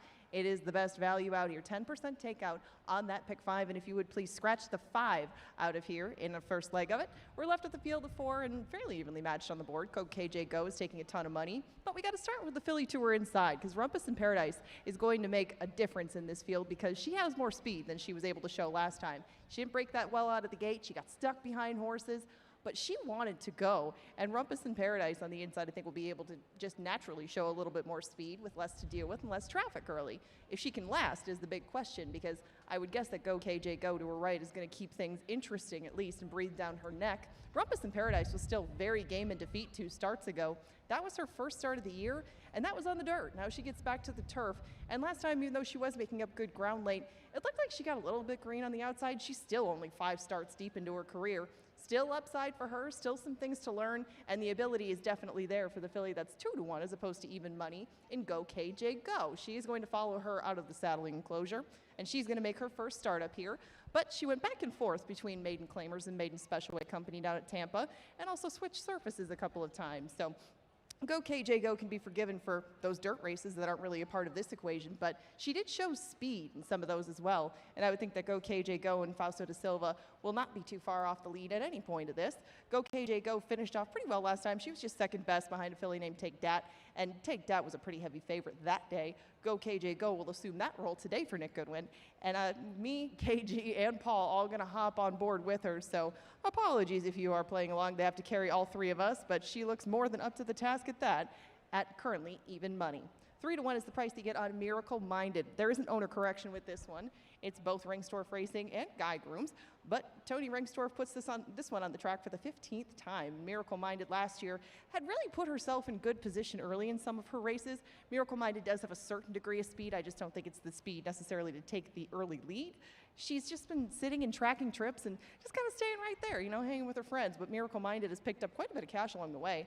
I mean, she's made almost $30,000 as a maiden, but Miracle Minded still needs to get that killer instinct to her because she has been in position before. Similar races to this, although probably not quite as small, and Miracle Minded just hasn't quite put the final piece in the puzzle. She's 3-1 right now. She is not the field's long shot. That's Julia Street. Julia Street on the outside is one of the lighter raced entities in here. This is start number 5 for her. But Julia Street hasn't tried the turf yet. You know, starting out your career at Santa Anita, there were some high expectations on her, but she hasn't quite panned out for those connections, and she did change hands a couple of times before landing in the Esteban Martinez barn. She was closing in well at Turf Paradise last time around. That was a 5-furlong dirt sprint, though. Julia Street, virtual unknown on the turf. Sometimes the first-time turf numbers for both this pedigree and this barn are a little bit light. I'm going to see how she handles it because she wasn't showing much speed going short. I don't know how much more speed she's going to have going longer, but there's a lot of questions to answer with her, and if you're willing to take 4-1, that seems like a pretty square price in a group like this with 10 minutes to post. This 50-cent pick 5 takes off in about 10 minutes. That is one of your wagering options along with doubles, pick 3s, exactas, and win place wagering. Now 9 minutes to post. This quartet is headed out to the track. One of these ladies will be a maiden no more in 9. Until then, we've got a treat for you. The Kevin Gorg Special, the power play, is coming up and coming at you next.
To the track, then the firm turf course for the third, beginning the Canterbury Park pick 5. Scratch number 5, Kaba.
Welcome back. Upstairs we go for the Power Play, sponsored by Tri-State Bobcat. Thank you to Tri-State Bobcat for this great experience. We try to isolate a horse every day. I try to find some value along the way, and today one of my favorite horses on the grounds is back. His name is Haunted Haze. It's in race 6. It's the 4-horse. Let's take a look at the particulars. First thing I notice is the numbers at Canterbury here on the main track. 10 starts, 8 for 10 in the top 3. Pretty consistent stuff. Couple of prep races here down in Arizona, a win and a second. In fact, ran on Derby Day on the turf and ran a real nice second. But what did it for me is going back to last year at Canterbury, a specific race right here. Back in August against Madhouse, who would go on to win a Grade 1 race last fall for David Van Winkle, spectacular sprinter. And this horse ran 3rd behind Madhouse. Now think about that caliber of horse, and then look at where Haunted Haze is. Now here's Madhouse, who's going to win off by double digits. But what I like about this horse is had to go wide, clearly chasing a monster up front. And the one thing that I know about Haunted Haze is he always tries. He has heart. He loves the game. He loves to be out there competing. And he finishes nicely in this race. That no one's catching Madhouse, who would go on to win that big race. But I love the way this horse finished up, and he's continued on. Great progress into the winter. He's near 5-1 in the morning line, so he'd be an upset. Race 6, number 4, Haunted Haze. Let's have some fun on the Power Play. Right now, though, it's Junior Jockey time with Paul Allen. All righty, KG. The Power Play for the kids here. Indeed, Culver's Junior Jockey of the Day. We do this each and every Pepsi Family Day and holidays. And we have 3 kids that we will spin through the Junior Jockey Wheel. And if you see your child's face come up, then head to the First Level Information Center, and that's where you can claim your prize. And the prize is a free kids meal from Culver's across the street. Here is winner number 1.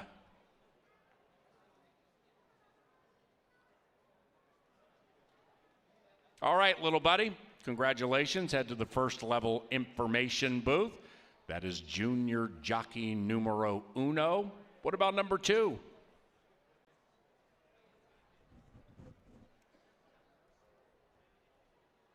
Congratulations. Junior Jockey number 2, free kids meal from Culver's. And number 3, our Memorial Day Junior Jockey number 3 is that one. Congratulations. Head to the First Level Information Center to claim your prize. And the free kids meals can be attained at the Culver's right across the street from Canterbury on Canterbury Road. Thank you, Culver's.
Ladies and gentlemen, after today, we race Saturday and Sunday at Canterbury. Get your information at canterburypark.com. Also, Saturday, June 6th, we have Beer and Seltzer Fest. It's Belmont Stakes Day. It's all provided by Summit Brewing. More than 100 different craft brews and seltzers from local breweries and national brands. Get tickets at canterburypark.com/events. It's Beer and Seltzer Fest, Saturday, June 6th.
Into the starting gate they go. It is now race time. Gather around the winner's enclosure following race 3 as we celebrate the dearly departed on Memorial Day. Rumpus in Paradise, Go KJ Go, Miracle Minded, and Julia Street, last in line. All right. They're racing. Bit of a slow beginning for Miracle Minded. Rumpus in Paradise at 2.5 to 1. Gallops clear by 2.5 on Go KJ Go, the heavy favorite. A recovering Miracle Minded speeds up to the outside of Go KJ Go. Those three right together. About 4 lengths after that to Julia Street, making her turf debut. 4 covered by 5 as they spin around the turn. Rumpus in Paradise and Luis Fuentes at a very, very moderate pace. Outside of that, Miracle Minded, last out of the gate now, joins the one, Rumpus in Paradise, and they travel in perfect harmony. Watching that battle from a length and a half out of it is Go KJ Go. Still about 5 back to Julia Street as they approach the far turn. 1-3-3-1. Miracle Minded puts the nose in front. Rumpus in Paradise fights back, puts the nose in front. Behind them, Go KJ Go, getting a great trip if good enough. And Julia Street is being shoved on very hard from 8-9 out of it, and they have a quarter of a mile to go. It's Miracle Minded, Go KJ Go, and Rumpus in Paradise to the inside. Julia Street's running on 6 lengths in arrears. They're in the final furlong. Here comes KJ. Go, KJ, go! Rumpus in Paradise takes second. Go, KJ, go! A smooth operator.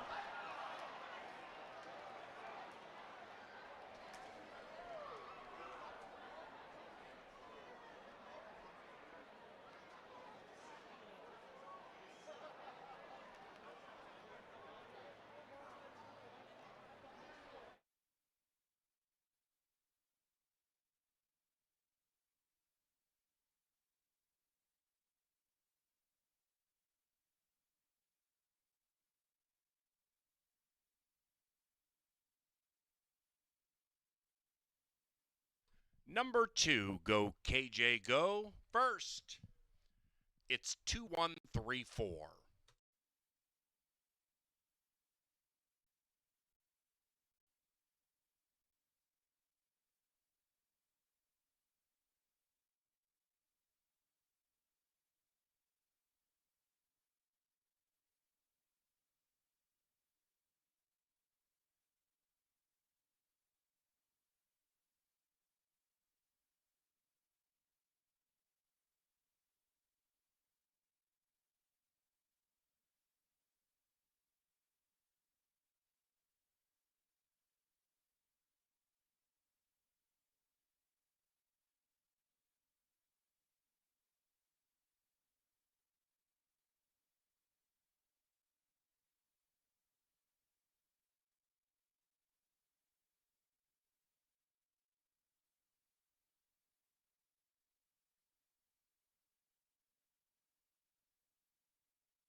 Third race, official.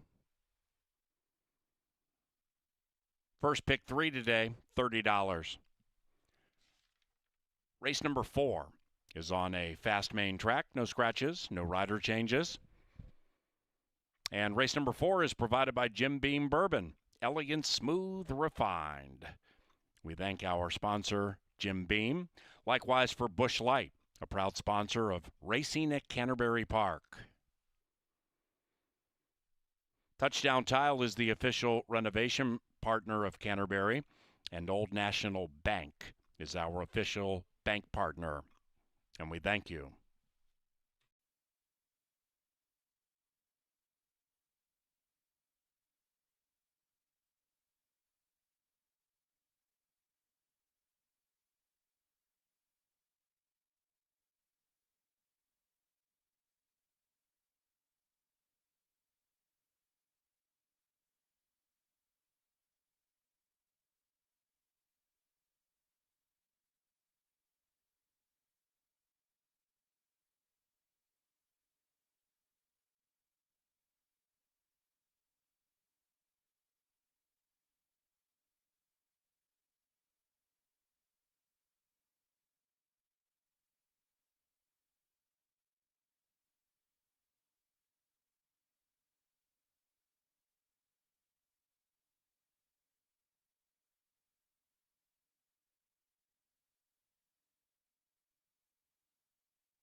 The maiden breaker heads into the winner's enclosure. The filly is Go KJ Go, ridden to victory by Fausto da Silva. The winning owner, Ruth Casanova, and the winning trainer, Nick Goodwin.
Ladies and gentlemen, your attention please. For those here at Canterbury Park who have served or are serving in any military capacity, we ask that you please rise. Today, we pause to honor and remember the brave men and women who gave their lives in service to our country. Their sacrifices secured the freedoms we enjoy every day, and we are forever grateful to those who made the ultimate sacrifice and to the families who carry their memories forward. At this time, we are going to acknowledge the dearly departed with a moment of silence.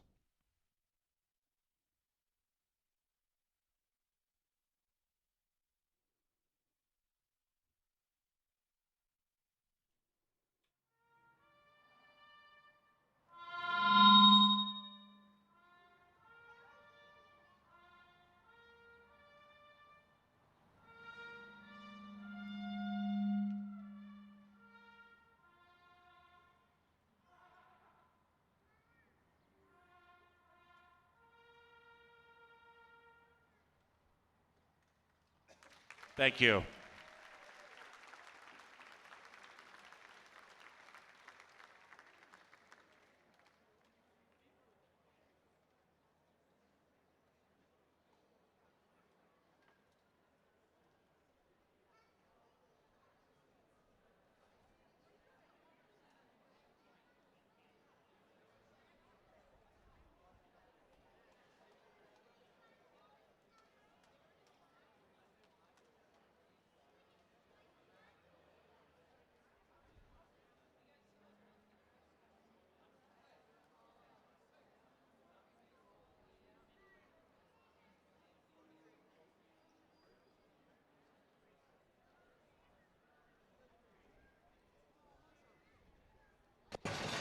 They're racing.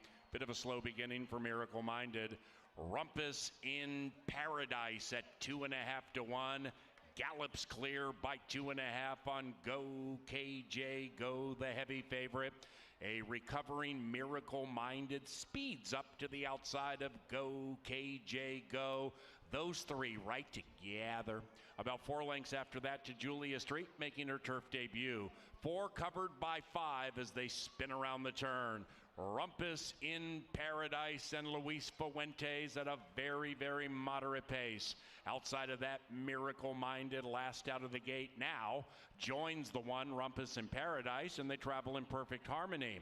Watching that battle from 1.5 lengths out of it is Go KJ Go. Still about 5 back to Julia Street as they approach the far turn. 1-3-3-1. Miracle Minded puts the nose in front. Rumpus in Paradise fights back, puts the nose in front. Behind them, Go KJ Go, getting a great trip if good enough.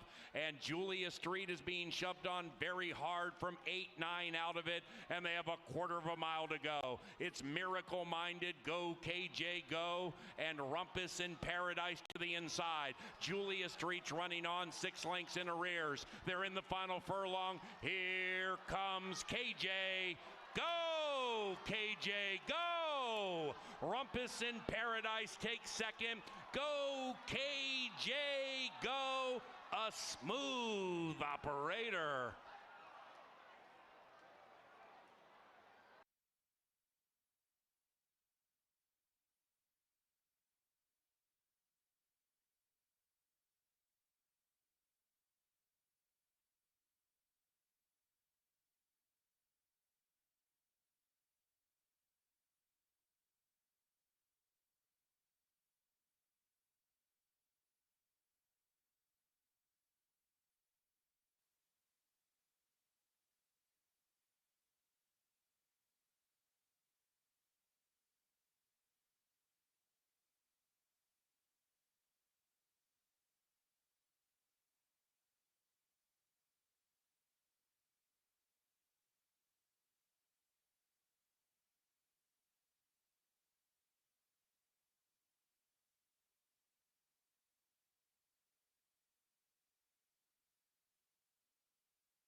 Welcome back to the paddock on this beautiful holiday Monday afternoon.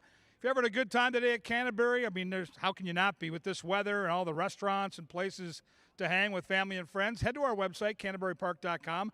Great promotions coming your way. Don't forget, once we get to June, $2 Thursdays where you can get canned Budweisers, hot dogs, Pepsi products, admission all for $2. I mean, we're here giving it away. We've got the 10% takeout in the Pick 5, which is underway, and everybody's alive after watching KJ Go become victorious. So, yeah, website, CanterburyPark.com. Check it out. We're back next Saturday at 5, next Sunday, Pepsi Family Day at 1 o'clock. I thought this was the hardest race on paper to handicap. This race in race 6 looked the most wide open. As I glance at the betting board, the public agrees. The money is all spread out. Look at that betting board. No significant favorite. These horses are all very similar on paper. Some great trainers in this race, some different speed handicapping in terms of pace. And let's start by talking about the pace, which might be set by this guy right here. One Big Haas. Luis Fuentes for Mikey Beeler. Legged up off some nice starts at Will Rogers Downs. Inside post, sprint distance. You can bet me that Fuentes will be on the engine early. This horse is more than good enough to win. And our tip sheet guy, Superstats Dave, has been hot here in the last couple of days, and he has this horse right on top. Number 2 is Argent for Cars. Constantino Roman gets the car for the Espinoza gang. Hasn't raced since last September, so that's the layoff part of the equation is the only thing for me. Ran decently last year off the layoff. Looks okay in the paddock. Not a ton of energy, but a healthy-looking coat on the muscle for sure. The layoff really the main concern for me. I'm going to tab that one for later this season here at CBY. More good speed from number 3. This is Aerostar, the Q. Alonso Quinones gets the call for Tony Rengsdorf. Oaklawn Park Invader. When you hear Oaklawn Park, you know these horses have been facing better competition. This is an Oaklawn steamer with speed off a 70 Beyer speed figure. The 3 is a very, very obvious contender in this race. I'm going to take a swing with number 4. I'm going to try Superstar Swank. Americano gets the call for Mac Robertson. Last seen in September, so again, layoff. But I trust Mac Robertson.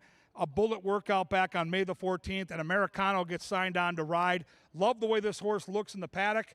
The Swankster, 3 career wins, all posted on our main track. 3-1 seems like a fair price. Probably has to sit mid-pack and try to pounce here this afternoon. Number 5 is Giano. Giano for the Rushton gang in from Fauner. How about that win last time in Nebraska? Led every step of the way at nearly 4-1 and won by almost 9 lengths. In great form, legged up off that start, good-looking gray in the paddock, 8-1, have the time of your life. Number 6 is Big Hammer. Eddie G gets the call for Cody Rosine. This horse still eligible for non-winners of 2 lifetime, but the speed figures are good. Oaklawn Park form is good, so there are some positive there for Mr. Novogratz. And here's the horse that caught my eye from the first time they came out of the saddling enclosure. My goodness, does Dan Chersvik's horse look on the muscle and look full of energy down here. This is Finster. Lara gets the call for Tony Rengsdorf. Tony, one of our best trainers, year in and year out at Canterbury. And boy, that horse makes an incredibly good impression here in the paddock. The muscle, the energy, up on the toes. It's been knocking heads at the fairgrounds and Oaklawn Park. So I'm going to forgive Danny Chersvik for skipping out on our trip to the Haskell this year and wish him good luck with Finster. What a race it is, top to bottom, a wide open betting race. You've got some great betting options, including the late pick 4. If you can get the winner here and end up going 4 for 4, it could be hundreds, maybe thousands. The pick 4, a wide open sprint at the gate in around 8. And then they're going to get it on.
And they are walking onto the racetrack for the fourth, middle part of the Memorial Day card. No scratches, no rider changes.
Hello from the studio. Before we get to race number 4, we're going to talk about the last. We had a little bit of luck yesterday, and we're going to try going along with Kevin Gorg, one of the hottest handicappers at the track right now. Certain Deed brings you the angle, which today is in the 7th. It's the 3, Clearly Authentic. We'll take a quick look at her, but how you get to these past performances is through the daily racing form. Go to drf.com, select handicapping and PPs. Whatever date you want, it's there, and you can get a look at the same info on Clearly Authentic. This is going to be start number 6 for her, but if you look at the body of work, it's gone to a few different places: Chicago, Kentucky, and Louisiana. But we're going to focus a little bit closer on these 2 turf races. The first one came at Keeneland. You can see the purse money that comes along with that. $100,000 for maidens. That's a lot. That's a good field that she ran against. We can forgive her for that one. This second race at the fairgrounds was against $30,000 claimers, but that was a saltier field than it looked, and she smacked them that day.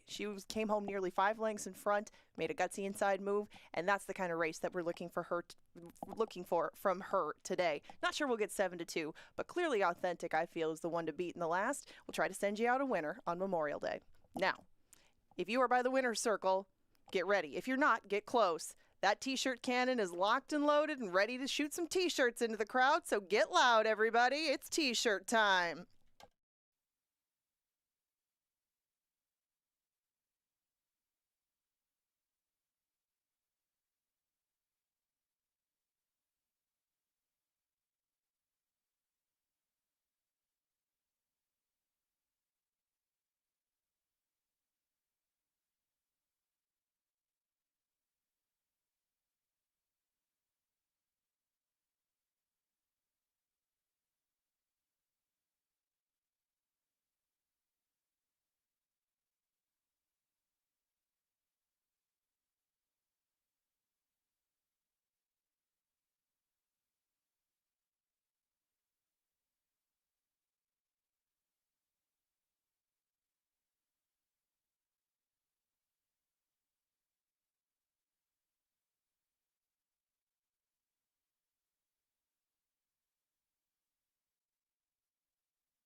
They are arriving at the starting gate. It is now race time for the 4th Memorial Day at Canterbury Park.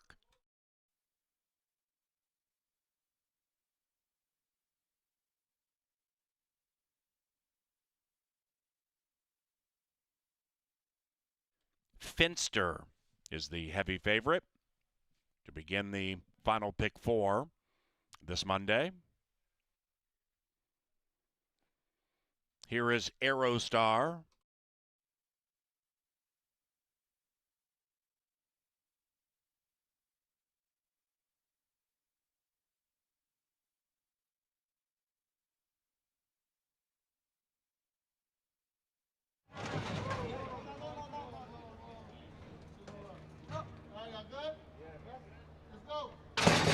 And they're racing. Another perfect start.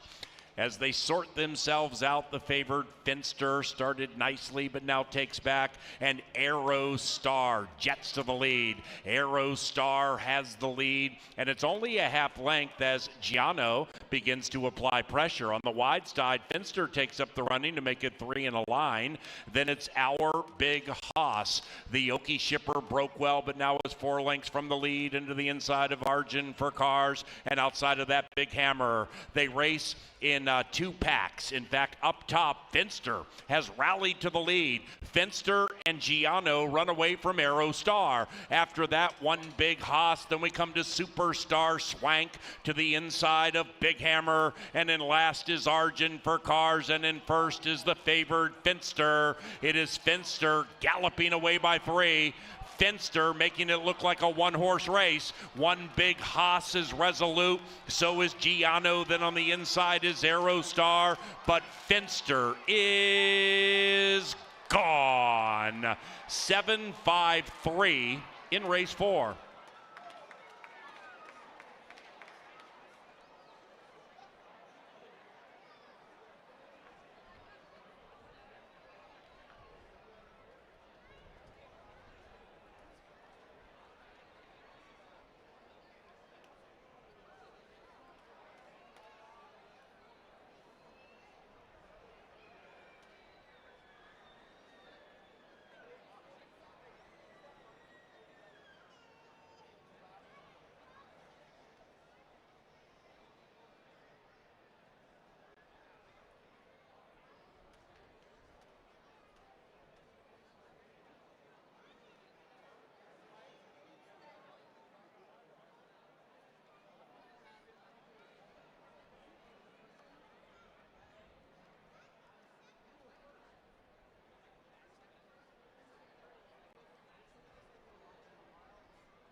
And the 4th race has gone official.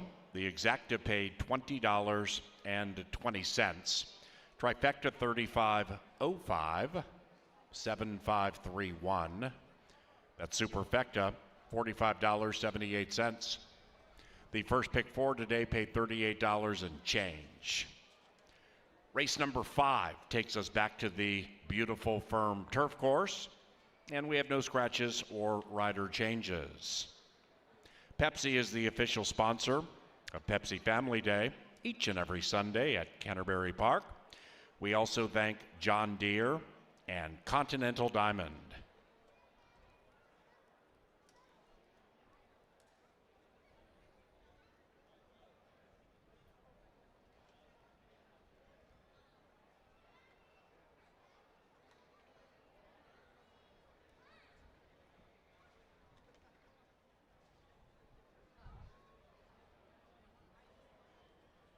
Now entering the winner's enclosure, Finster and Victor Lara. The winning owner, Dan Chersvik, and the winning trainer, Tony Rengstorff.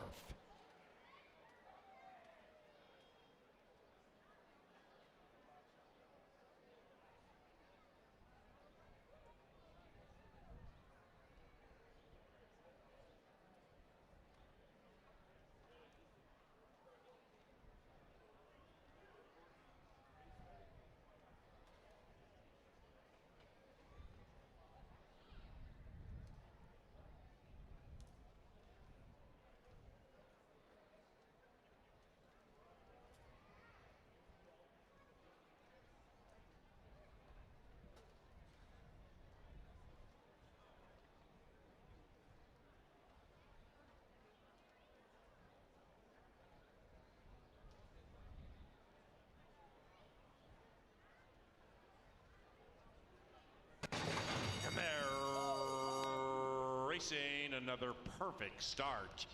As they sort themselves out, the favored Finster started nicely, but now takes back. And Aero Star jets to the lead. Aero Star has the lead, and it's only a half length as Giano begins to apply pressure. On the wide side, Finster takes up the running to make it 3 in a line. Then it's Our Big Hoss. The Okie shipper broke well, but now is 4 lengths from the lead into the inside of Arjun for Cars, and outside of that, Big Hammer. They race in 2 packs. In fact, up top, Finster has rallied to the lead. Finster and Giano run away from Aero Star. After that, One Big Hoss. Then we come to Superstar Swank to the inside of Big Hammer. And in last is Arjun for Cars. And in first is the favored Finster. It is Finster galloping away by 3. Finster making it look like a one-horse race. One Big Hoss is resolute. So is Giano. Then on the inside is Aero Star. But Finster is gone. 7-5-3 in race 4.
Year-old's feeling good about herself. Here comes the veteran Fall Moon as Queen Atlas slows down. Shamaville between them. That's it for Embraceable You and Chasing Shadows late. It is Fall Moon from the favored Shamaville. Fall Moon, Shamaville. Shamaville has won 3 in a row.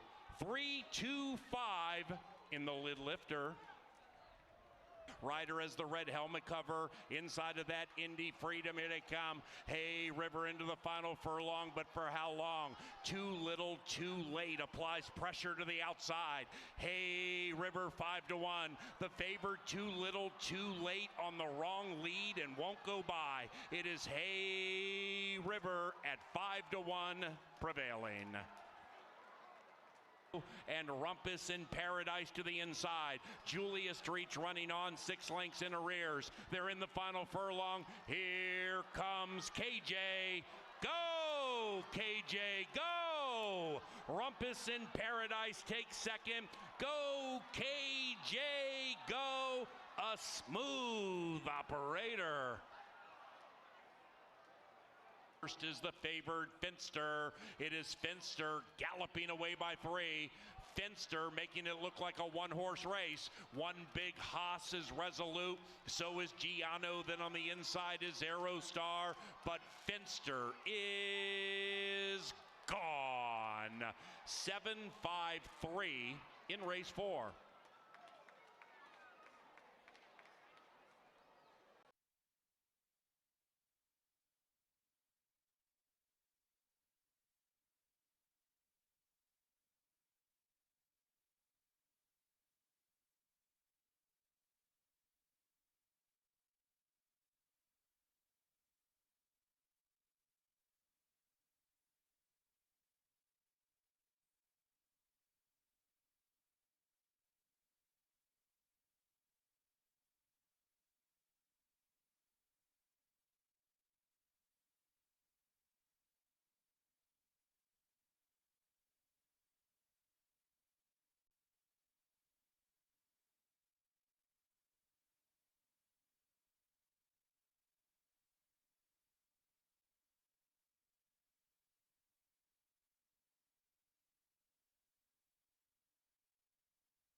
Hot, sultry Monday afternoon. Dan Chersvik with a nice win there. Finster, the new kid in the saddle, Lara, gets the call and keeps that horse straight in the stretch to get the money. We've had a couple of odds-on favorites to start the pick 5. We're going to need an upset along the way to get this sucker to pay, and I think we've got potential for that in the next few races. I think race 6 has some real upset potential. Race 5 here on the turf. As you can see, it's a compact field of 5. I looked at this field. I thought 2, 3, maybe can win the race, maybe 4 if you get creative. And this was one of the horses I used on my pick 5. Her name is Our Best Song. Americano gets the call for Valerie Lund, and we saw Valerie last year have an awesome season at Canterbury. She brings her horses ready. She puts them in good spots. She's a very, very solid horsewoman, and so we always cheer for Val. The horse had knocked heads at some interesting places like Oaklawn and Delaware. Comes off a start at Turf Paradise back in February. Off the layoff with good natural speed, looking well enough here in the paddock at a square 5-1. Number 2 is Flatter Me Billy, the Rushton gang. Alonzo Quinones gets the call. She knocked heads with some really talented horses last year. Summer winner, you can see, stands out in the past performances.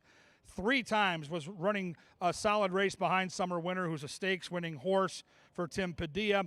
Now a 3-year-old looking good in the paddock. I like the arch neck. I like the coat. This horse looks all grown up. Bigger, stronger addition of Flatter Me Billy, who made a nice impression on us here at Canterbury last year. This is a Minnesota bred taking on Open Company. As far as the turf goes, the bloodlines are okay for turf, but the fact that they're putting her on the turf makes me think that she probably has the inclination to go this distance of 5 furlongs and have some pop in the stretch. Number 3 is Smarty Be Good. This horse was made the 9-5 morning line favorite. Why not? Big speed figures, good closing kick. This horse should get better as the race gets into the stretch, and I would watch for the 3 to try to pick him up and lay him down with Fausto da Silva in the saddle. Next in line is the 4, Charla Collection. Paris gets the call for Brucey Rican. Brucey's got his Cub shirt on. When he wears that Cub shirt, I get worried because he likes when that Cub shirt's in the winner's circle. So the trainer's got it figured out. We'll see. This horse has upside on her side. Only 3 career starts and ran at Oaklawn Park against some really tough company. Should find this to be a much more comfortable spot. My pick is on the outside. I like the 5, Valley Val, for my guy Tim Padilla. Constantino Roman gets the call, and what stood out to me was the start on the synthetic down at Gulfstream Park. That 67 buyer figure, by far her best. Her dirt form has been good, but I think she'll be better on the grass, and I think Tim Padilla agrees. And guess what? Dan Chersvik just won the last race. Why can't Danny go back-to-back? Guy never takes a day off. He works hard, so it's good to see a guy like Dan Chersvik have some luck here on one of his many, many work days during the week. It's 7 days a week, 365 for Mr. Chersvik. So good luck as Danny tries to go back-to-back with Valley Val. Good luck to you, the wagering patrons. I'm going to the front side. We're going to play a little Finish the Lyric. Talk about a clip. This is going to be good fun. See you then.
We're 7 minutes away from race number 5.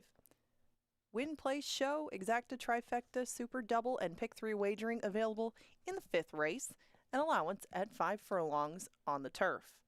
Your current favorite, the 5, Valley Valley Val, with 7 minutes to post.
All right, ladies and gentlemen, drawing your attention to the winner's circle. These are the 3 beautiful people that have been randomly selected to play Finish the Lyrics on Memorial Day. First, put your hands together for Trevor from Maple Grove.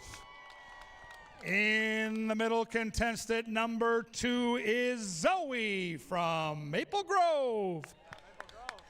And the hat trick of Maple Grove Crimson, give it up for Danny in the blue. All right, here comes the first song. You raise your hand. Let's turn around and face the Jumbotron. Raise your hand when you think you know the answer. Play that music.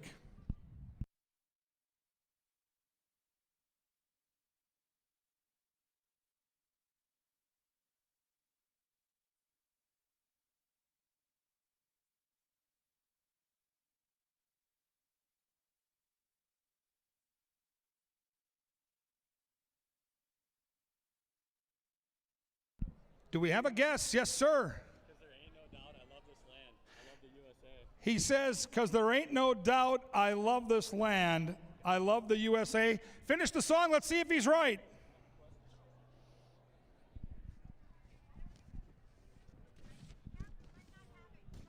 He was wrong. So I'm very sorry. That silence you hear is the disappointment of Johnny the Mouse Mickelson and the crew upstairs. Here comes song number 2 by Ray Charles. This is a good one.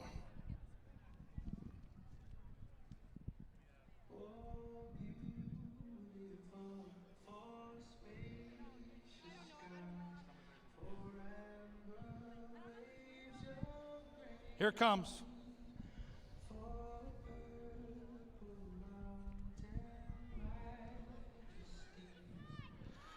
Who knows the next line after For Purple Mountain Majesties? This is Ray Charles. Are you guys living under rocks in Maple Grove? So many strip malls and restaurants, but we have not been educated on music. The next line was Above the Fruited Plain. Everybody here knew it. Unbelievable. All right. They're booing you. They've turned on you. Song number 3 from Bruce Springsteen. Does anybody want a daily double pack?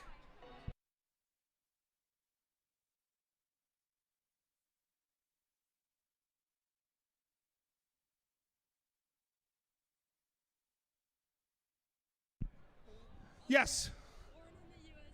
She's going with Born in the USA, which is so wrong. The next line is, till you spend half your life just to cover it up. We are really struggling. We have one last chance.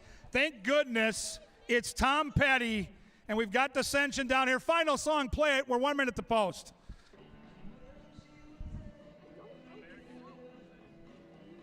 Kids these days.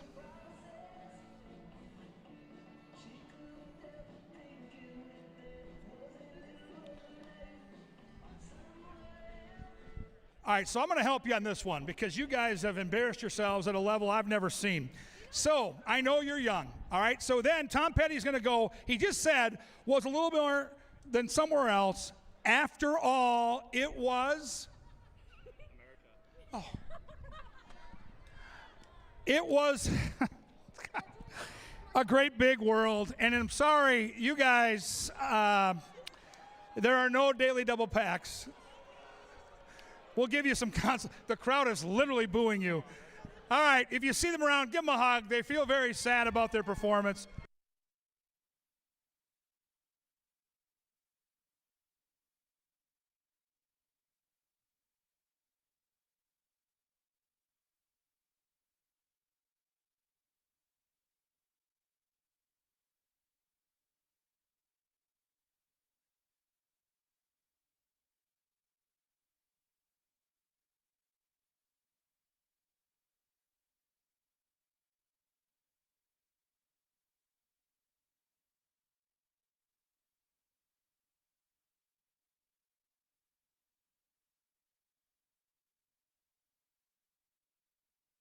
And the horses are approaching the starting gate.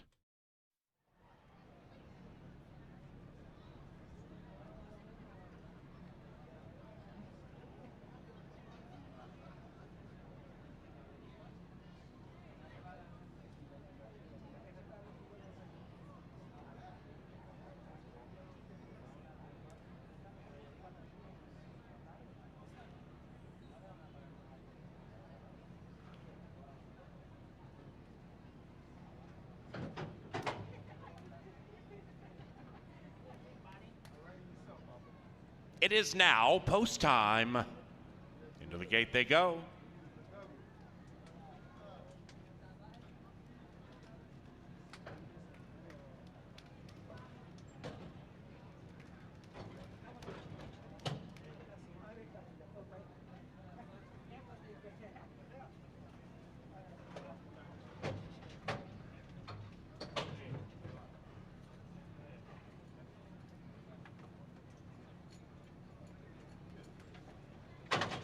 Valley, Valley, Val. Last in, 4 fillies and a mare for race number 5. Valley, Valley, Val. Trying to win 2 in a row. Even money. Ready. All right, Joe. They're racing. The favored Valley, Valley, Val came out very quickly. Shortly after the start, a Charlotte Collection had to pinch back and is back about 5 lengths from the lead. And the lead belongs to Valley, Valley, Val, who shoots away by 2.5 lengths. Our Best Song, 2.5, 3 clear from Flatter Me Billy. Then we come to Charlotte Collection to the outside of Smarty Be Good. 7 covers them, and the bookenders battle it out. Valley, Valley, Val to the inside of Our Best Song. 4 back to Flatter Me Billy, who's working hard to keep up. Charlotte Collection swings into action on the wide side, and Smarty Be Good saves ground, closes up on the inside. Valley, Valley, Val. Smarty Be Good's taking off between them, and on the outside, Flatter Me Billy. Valley, Valley, Val in deep water. Here's Flatter Me Billy at 5-1 with Smarty Be Good. It is Flatter Me Billy at 5-1.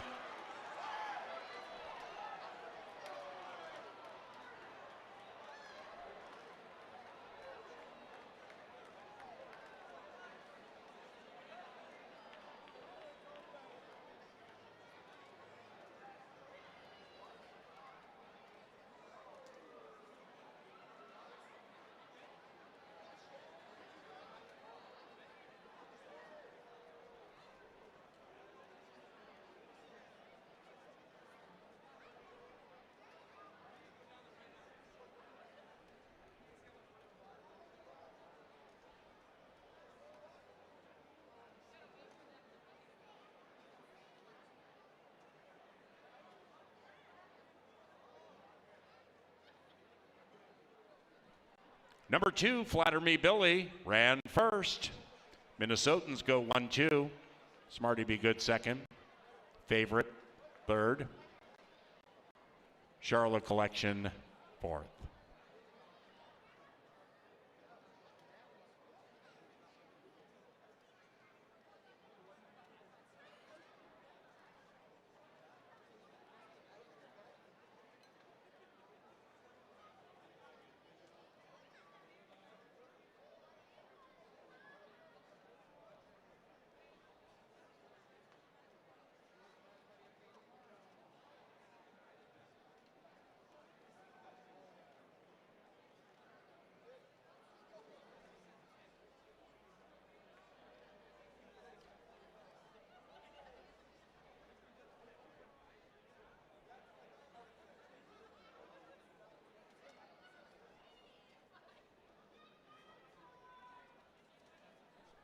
The 5th race is cashable. Superfecta 2354, $13 and change. Pick 3 from race 3 paid $30.90. All Minnesotan exacta 2610. And the trifecta paid $22.30. Race 6 is the Memorial Day penultimate, and we have no scratches or rider changes. Race number 6 takes off about 20 minutes from now, courtesy of Minnesota Soybean Research and Promotion Council and a long-standing sponsor, Hormel.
The 2026 and turf debut for Flatter Me Billy works out nicely.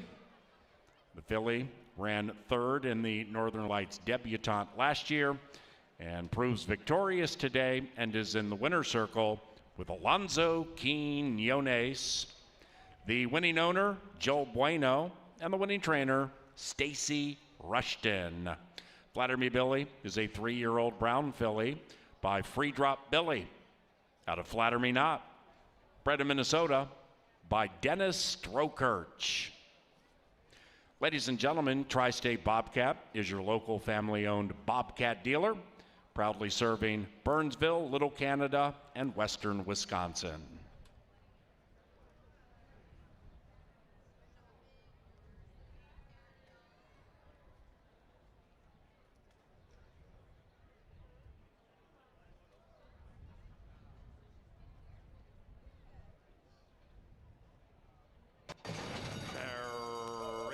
The favorite Valley Vow came out very quickly.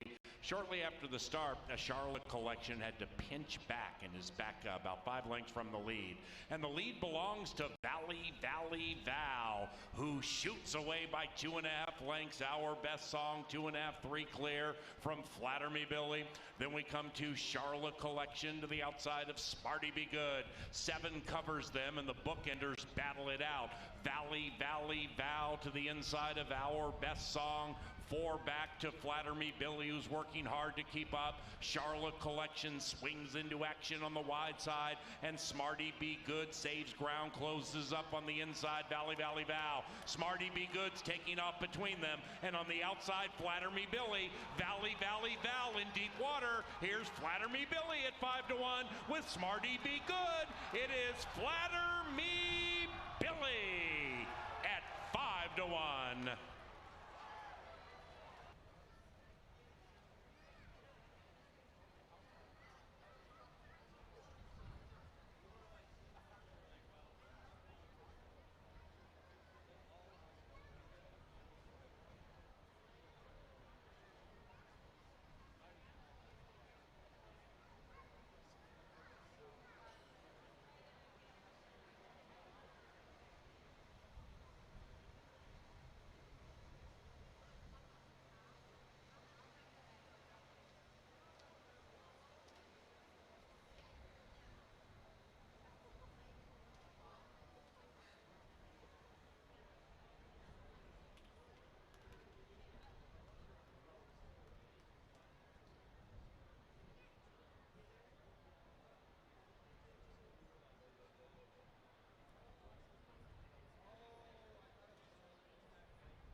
How about those Minnesota breds? 1-2 in that turf sprint. Flatter me, Billy. Great ride by Alonso Quinones to sit off the pace and stampede him in the stretch. Nice upset for the pick 5 if you're still alive. That 5-1 could be a good thing in a small field like that, but we've got another very, very difficult race. Look at the early wagering right now. It's spread out here. Everybody's taking money. Nobody's going to be the overwhelming favorite. I thought this was a really fun race to handicap. So let's go through the horses, kind of horse by horse. Let's talk about the good, the bad, the indifferent. Let's take a look at the betting board. And this is a good race if you're going to try maybe an exacta box or a trifecta box. Exacta is the top 2 finishers in exact order. Trifecta is the top 3. You could do a 50-cent trifecta. That's what I'd be doing here. I would be picking out your 3 favorite horses and doing a 50-cent trifecta box and try to run 1, 2, 3. Hard to do, but they pay real handsomely. So we'll see if we can talk through this race. And I think the inside marker, number 1, Orange Diablo, is going to be a very big player in this race. 2 for 2 at Canterbury. Comes in from Oaklawn Park, where last time out in the slop with Eddie Gallardo in the saddle, they got the money at 17-1 odds. Won't be 17-1 here. Looks good in the paddock. And Cody Rosine, one of those great trainers in the Midwest that we see each and every summer out here. Orange Diablo, I talked about that 7-furlong distance. It's a very quirky distance. It's you want to be inside. You want to save ground. You don't want to get hung out into that first turn, which comes very quickly. Number 2 is Mr. Who, off a win in Arizona. Here comes Americano, our hot jock, riding for Jose Silva. How about this horse's consistency? This horse loves to hit the ticket. 68 career starts, 27 of the 68 this horse has finished inside the top 2 placings for the exacta. Number 3 is Catch a Wave. Hey Jude in the saddle for Stacy Rushton. The trainer looks to go back to back. And boy, the 3 makes a nice impression in the paddock. And they're betting this horse. 20-1 morning line, cut down to 8-1. Maybe the wheel put some of his savings in on this one because they're pounding number 3. And the wheel's down here, the big smile on his face. He might be up to something. He's very crafty. My pick in the race is the 4. I'm going to try Haunted Haze with Constantino Roman for Esteban Martinez. In from Arizona, 3rd time off the layoff. 10 starts on our main track, 8 for 10 in the top 3. Good energy down here. Bouncing around, showing off a little bit. Another horse taking big-time money early, 9-2 morning line, bet down to 2-1. Don't sleep on the 5, folks. 7-2 looks like a good value. The Track Phantom, if you haven't found the Track Phantom, this guy can lay him down fair and square. TrackPhantom.com, good friend of mine, Dave Valento. He's on the 5. The horse looks spectacular in the walking ring. And I'm telling you, Tampa shippers are dominating right now at our meet. This is a Tampa shipper. You've been warned. Horse looks good down here. I think a major problem at 4-1.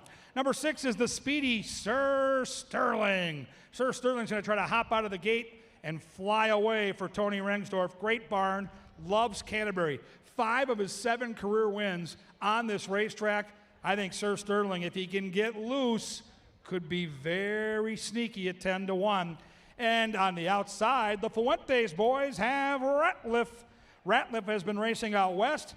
A win, a 2nd, and a 3rd in his last 3 starts, so he's in good form, and he's showing decent energy down here in the walking ring. This is a very tough race to handicap. 7 furlongs is the distance. Horses are leaving the paddock right now. They're going to head down the tunnel. You've got to get your bets in because they're going to be at the gate in 8. And then they're going to get it on.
The runners are arriving at the starting gate. It is now post time for the 6th. Parents following the 7th race. We have a couple of kids races on the dirt track, courtesy of Quick Trip. They're about 50 yards in distance down to the finish line on the dirt track. And one is for those 7 years of age and younger, the other for those 8 and older. That'll take place about 10 minutes after race number 7. Jillian Guard to the petting zoo. Jillian Guard to the petting zoo.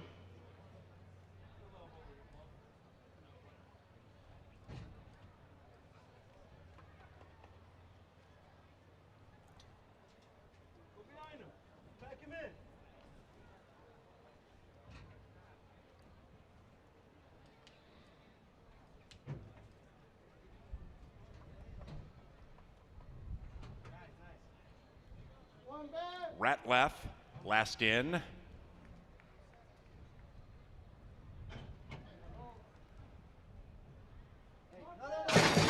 And they're racing. Another wonderful start.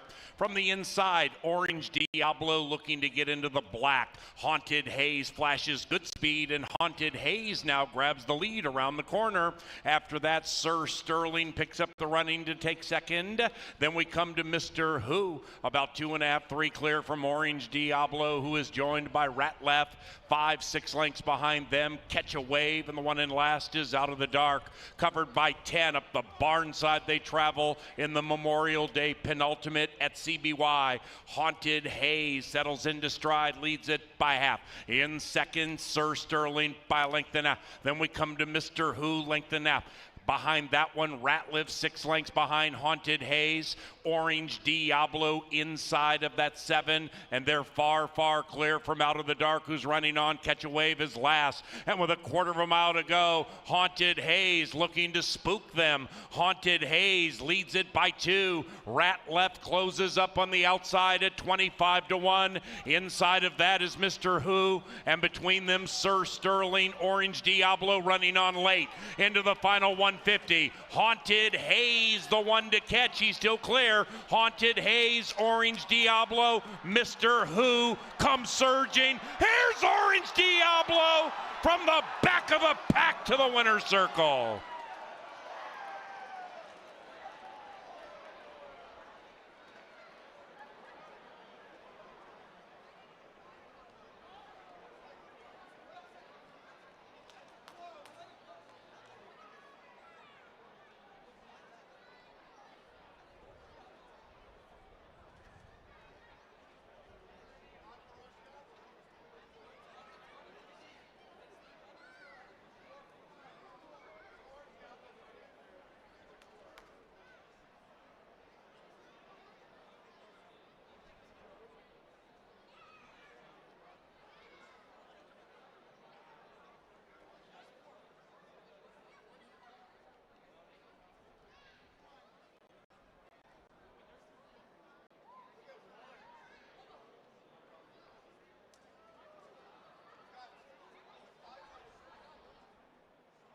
Number 1, Orange Diablo. First. Photography required for the rest. Final time, 1:24.46.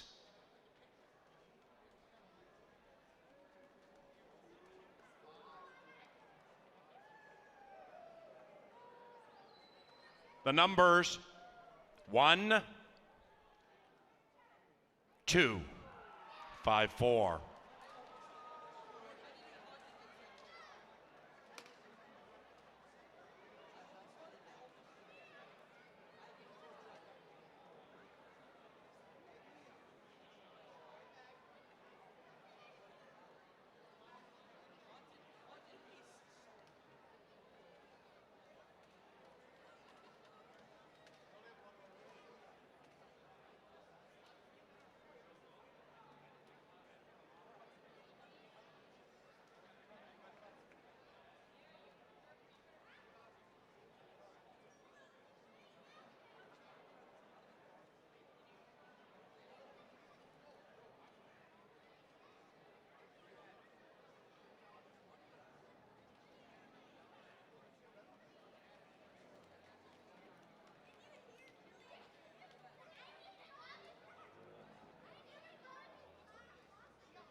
Race number 6 is official.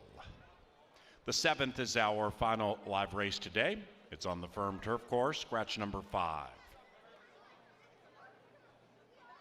After race 7, kids get to run on the racetrack.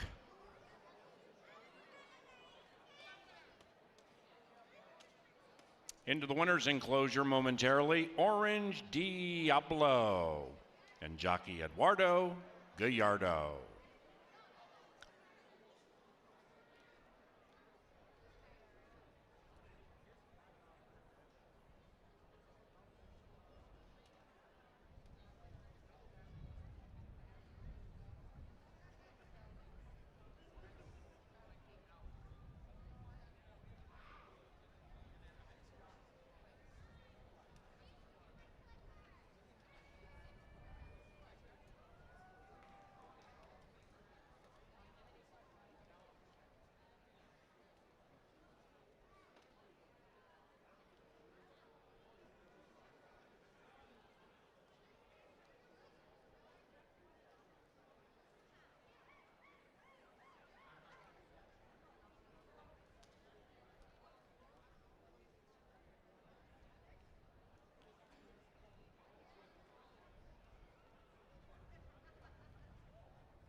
And they're racing, another wonderful start.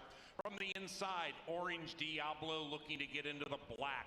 Haunted Haze flashes good speed, and Haunted Haze now grabs the lead around the corner.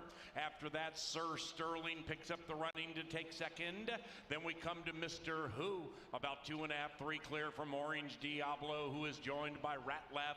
5, 6 lengths behind them. Catch a Wave, and the one in last is Out of the Dark, covered by 10. Up the barn side they travel in the Memorial Day penultimate at CBY. Haunted Haze settles into stride, leads it by half. In second, Sir Sterling by a length and a half. Then we come to Mr. Who, length and a half.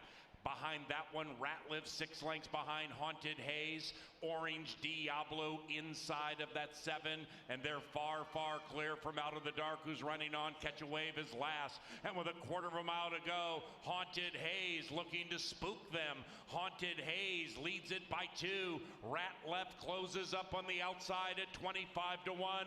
Inside of that is Mr. Who, and between them, Sir Sterling. Orange Diablo running on late into the final 150. Haunted Haze, the one to catch. He's still clear. Haunted Haze, Orange Diablo, Mr. Who comes surging. Here's Orange Diablo from the back of the pack to the winner's circle.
Kevin Gorg, Angela Herman with you from the Press Box TV studio as we wrap up an exciting opening weekend of racing, Ange.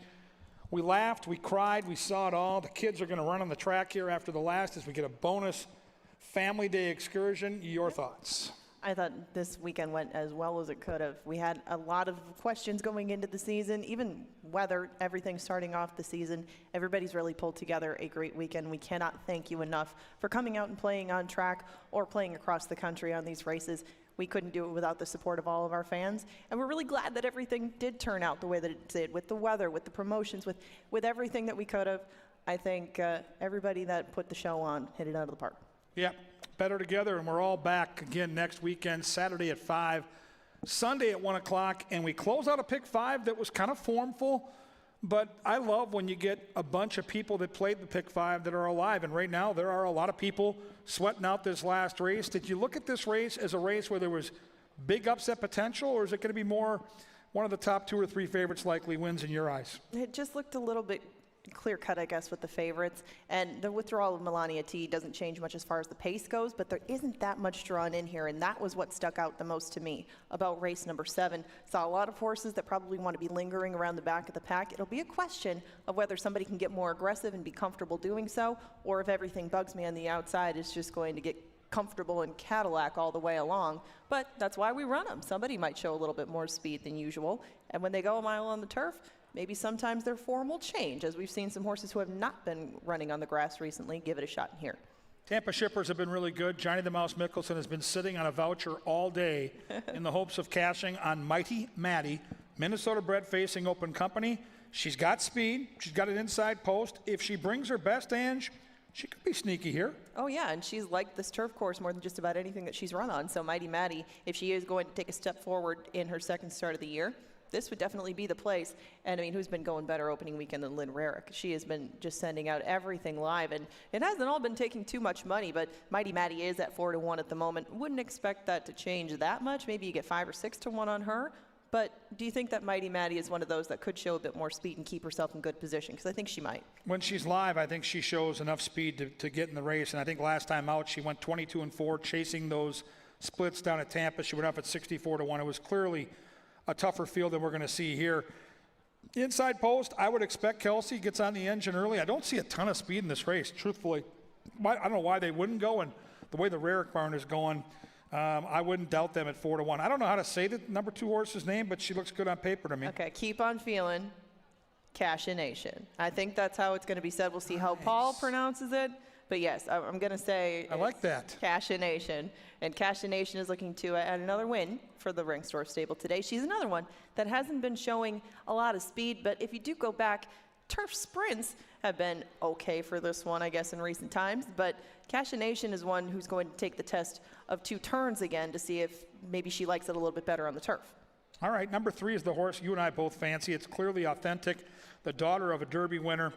Her main horse, her main race on turf that matters happened down at the fairgrounds. She looks really good to me. Yeah, she looked really good down in the paddock. And I actually did get to watch that one and handicap that one and take a little closer look at Clearly Authentic. She was one of 2 horses that day that took a lot of money, and Clearly Authentic just blew that field away. It was when she got down to, I guess, this relative level. I think when they're just reaching the end of their 2-year-old year, a maiden 30 might be a little bit more salty than the average maiden 30, and she still made very short work of that. Jose Ortiz was lured into the saddle that day. Going back to the dirt hasn't worked very well for her, but I think that all things really fit this 3-year-old daughter of Authentic very well in this spot, and Gallardo will look to close out the late double a winner for Cody Rosine and Novgorod. Americano lands on the 4 Island Jive. 7 starts on our turf, and she's 5 for 7 in the top 3. There's a puncher's chance to get in the trifecta there for sure. Well, if you're looking for the fit horse, she would definitely be the one. You know, she has put in all sorts of work down this winter at Turf Paradise. And when she comes back to this course, yes, she's done very well on it. She is a Minnesota bred, so you have to take that question into account. And Island Jive, I don't know about a hot day for her. You might want to keep an eye on Island Jive. She does get Americano in the saddle. We've seen him take right to this course like a duck to water, and Island Jive should provide a little bit more of a price than, say, the horses just to her immediate left and immediate right, including the 6 who's on the screen right now, Paul Selection. Everything bugs me. Well, it looks like everything is bugging her. She's living up to the name. She's got double handlers, and she is not real happy about the procession in the paddock. We'll see if she calms down. Our television crew does a great job of following her. I didn't love the body language in the paddock. She looked a little cantankerous, but on paper, if you handicap the horse, she looks good. Well, and from a pace standpoint, she definitely stands to be the one who's within striking range of anyone who wants to go to the lead, or she could be the pace setter if she decides to go take the initiative. Good to have those options for Raquel May in the saddle, and some of these others are going to have to make choices a bit earlier than she might. T-Pop, Madea, and Oracle on the 6. You and I on the 3. First bet, Artificial Intelligence on the 4. And the track announcers on Mighty Matty with Johnny the Mouse Mickelson. Oh, the intrigue. This is how we close out the pick 5. Good luck if you're alive. Come on back and see us Saturday, first post, 5 o'clock. Good luck.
Three minutes.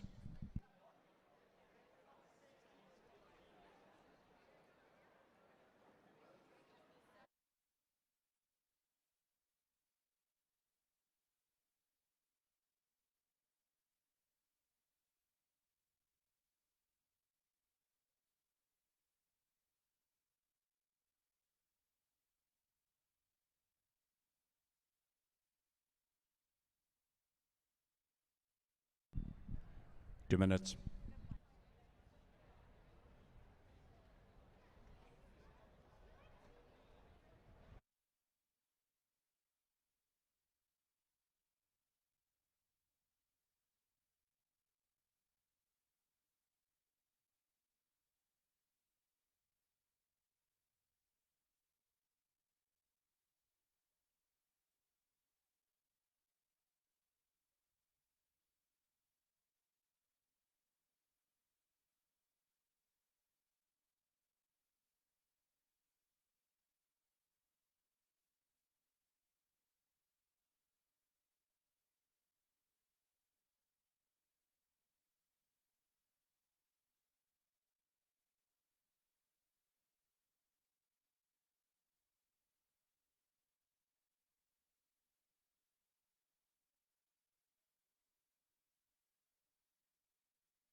It's race time.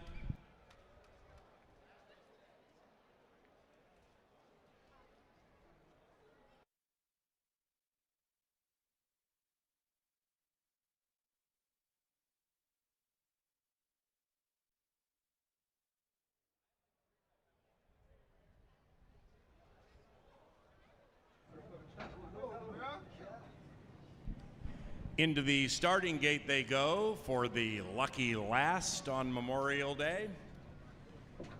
Everything Bugs Me 2-1, clearly authentic. 8-5 in favored. Racing resumes Saturday following this one. CanterburyPark.com for info. Everything Bugs Me has gone in, and here they are.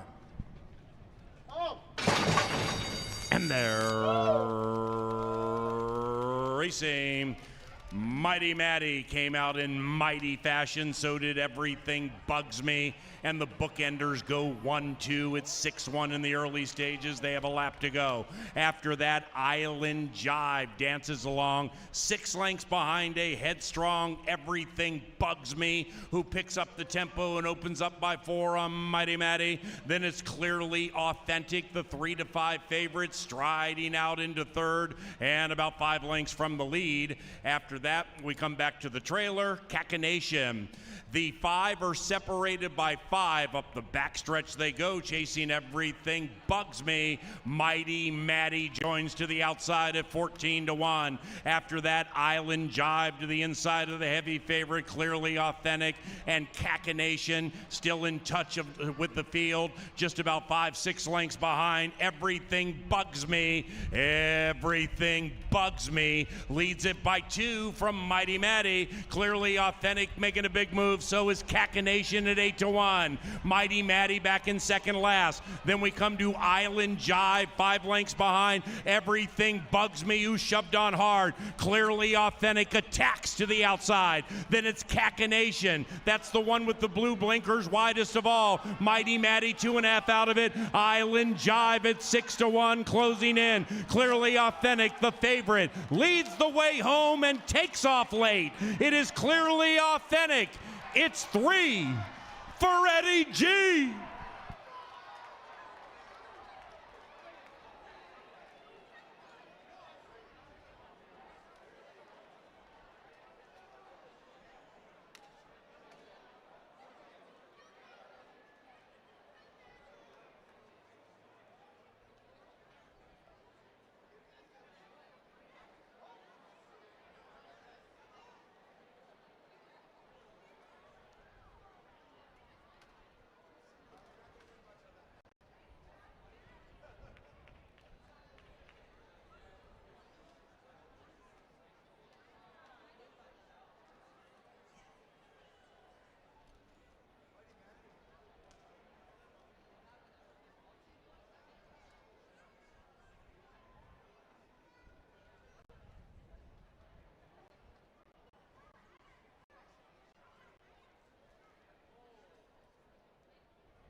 Number 3, Clearly Authentic, ran first.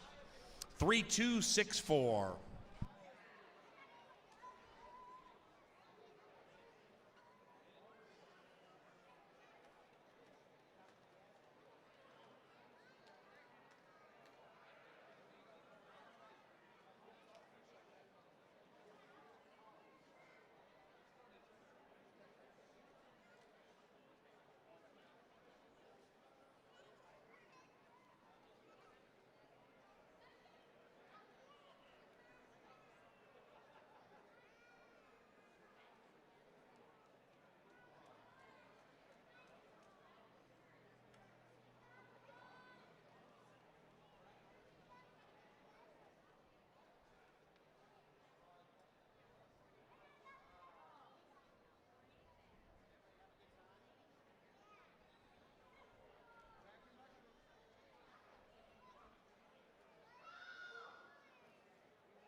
Memorial Day is official. 3264 in the last. Pick 5 paid $85.30.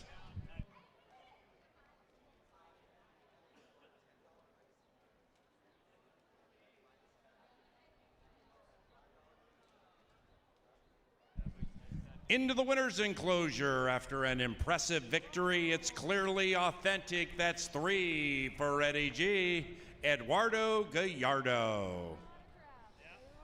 Winning owner, Joe Novogratz and Novogratz Racing.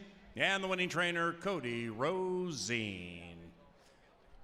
All right, kids are going to run on the racetrack here shortly. First race for kids 7 years of age and younger, and the second for those 8 and older. Stand by.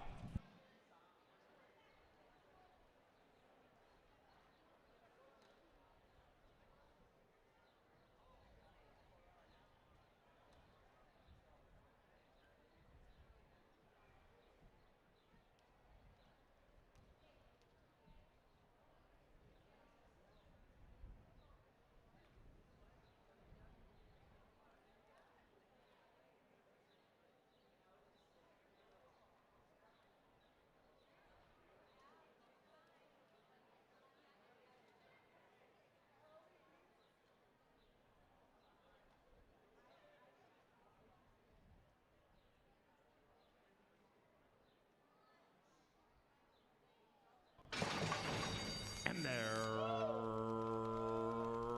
racing.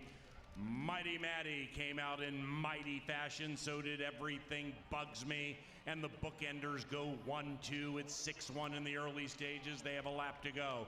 After that, Island Jive dances along 6 lengths behind a headstrong Everything Bugs Me, who picks up the tempo and opens up by 4 on Mighty Matty. Then it's Clearly Authentic, the 3-5 favorite, striding out into third and about 5 lengths from the lead. After that, we come back to the trailer, Cacanation.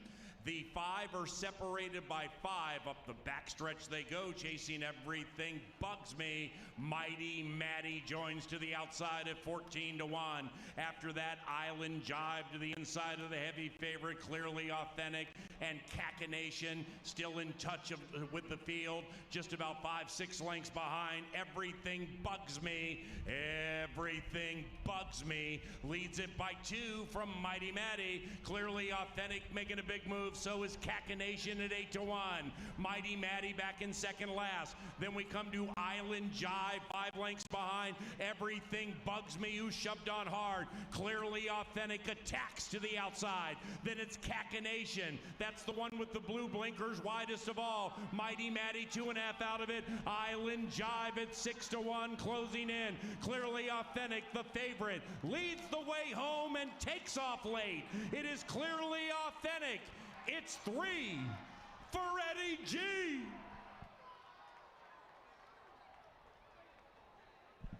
All righty, kids, come on to the racetrack. Head on in, 7 years of age and younger. Head out there, go all the way to the inside. All the way to the inside, Fields kids. You're going to run down to the finish line and then run back. 7 years of age and younger. We do this every Sunday, Pepsi Family Day, and select holidays, so these kids can burn some energy off. Patrick Fields to the petting zoo to claim your llama collection. Moral Dilemma by 5. Mia Baby by 6. 7 and under, last chance. Let's go. Last chance. Okay. All right, kids, here's what you're going to do. You're going to run down to the cones and then run back.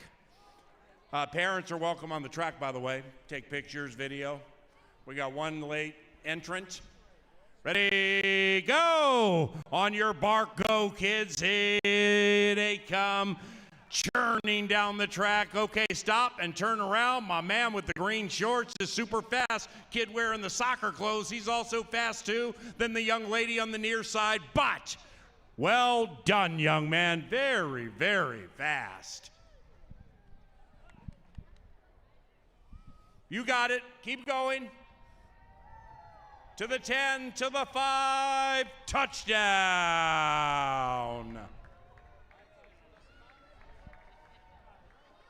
Here you go, sweetie. Come on, run as fast as you can. Great job, good job. Good job. Well done, young lady. Come on, buddy. You got it. Come on, Emma. Run quickly, Emma. Well done, little buddy. All right. 8 years of age and older, and here they are. Head all the way to the inside if you are so inclined. What happened? Nothing. Hold on. Watch this. Security, John.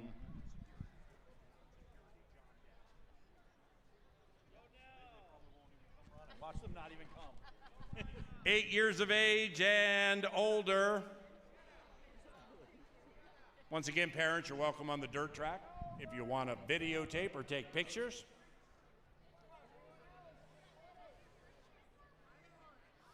All righty, gates closed. All right, kids, you're going to run down to the cones and back, and you start when I say the word G-O, okay? Everybody looks ready? Ready?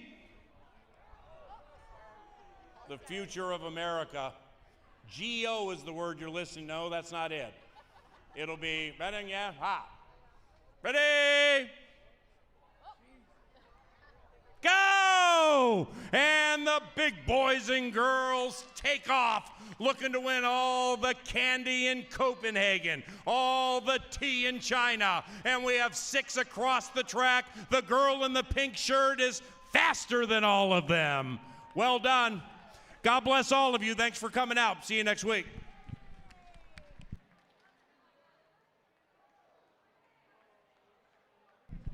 Up there, row 1. Hey, love you.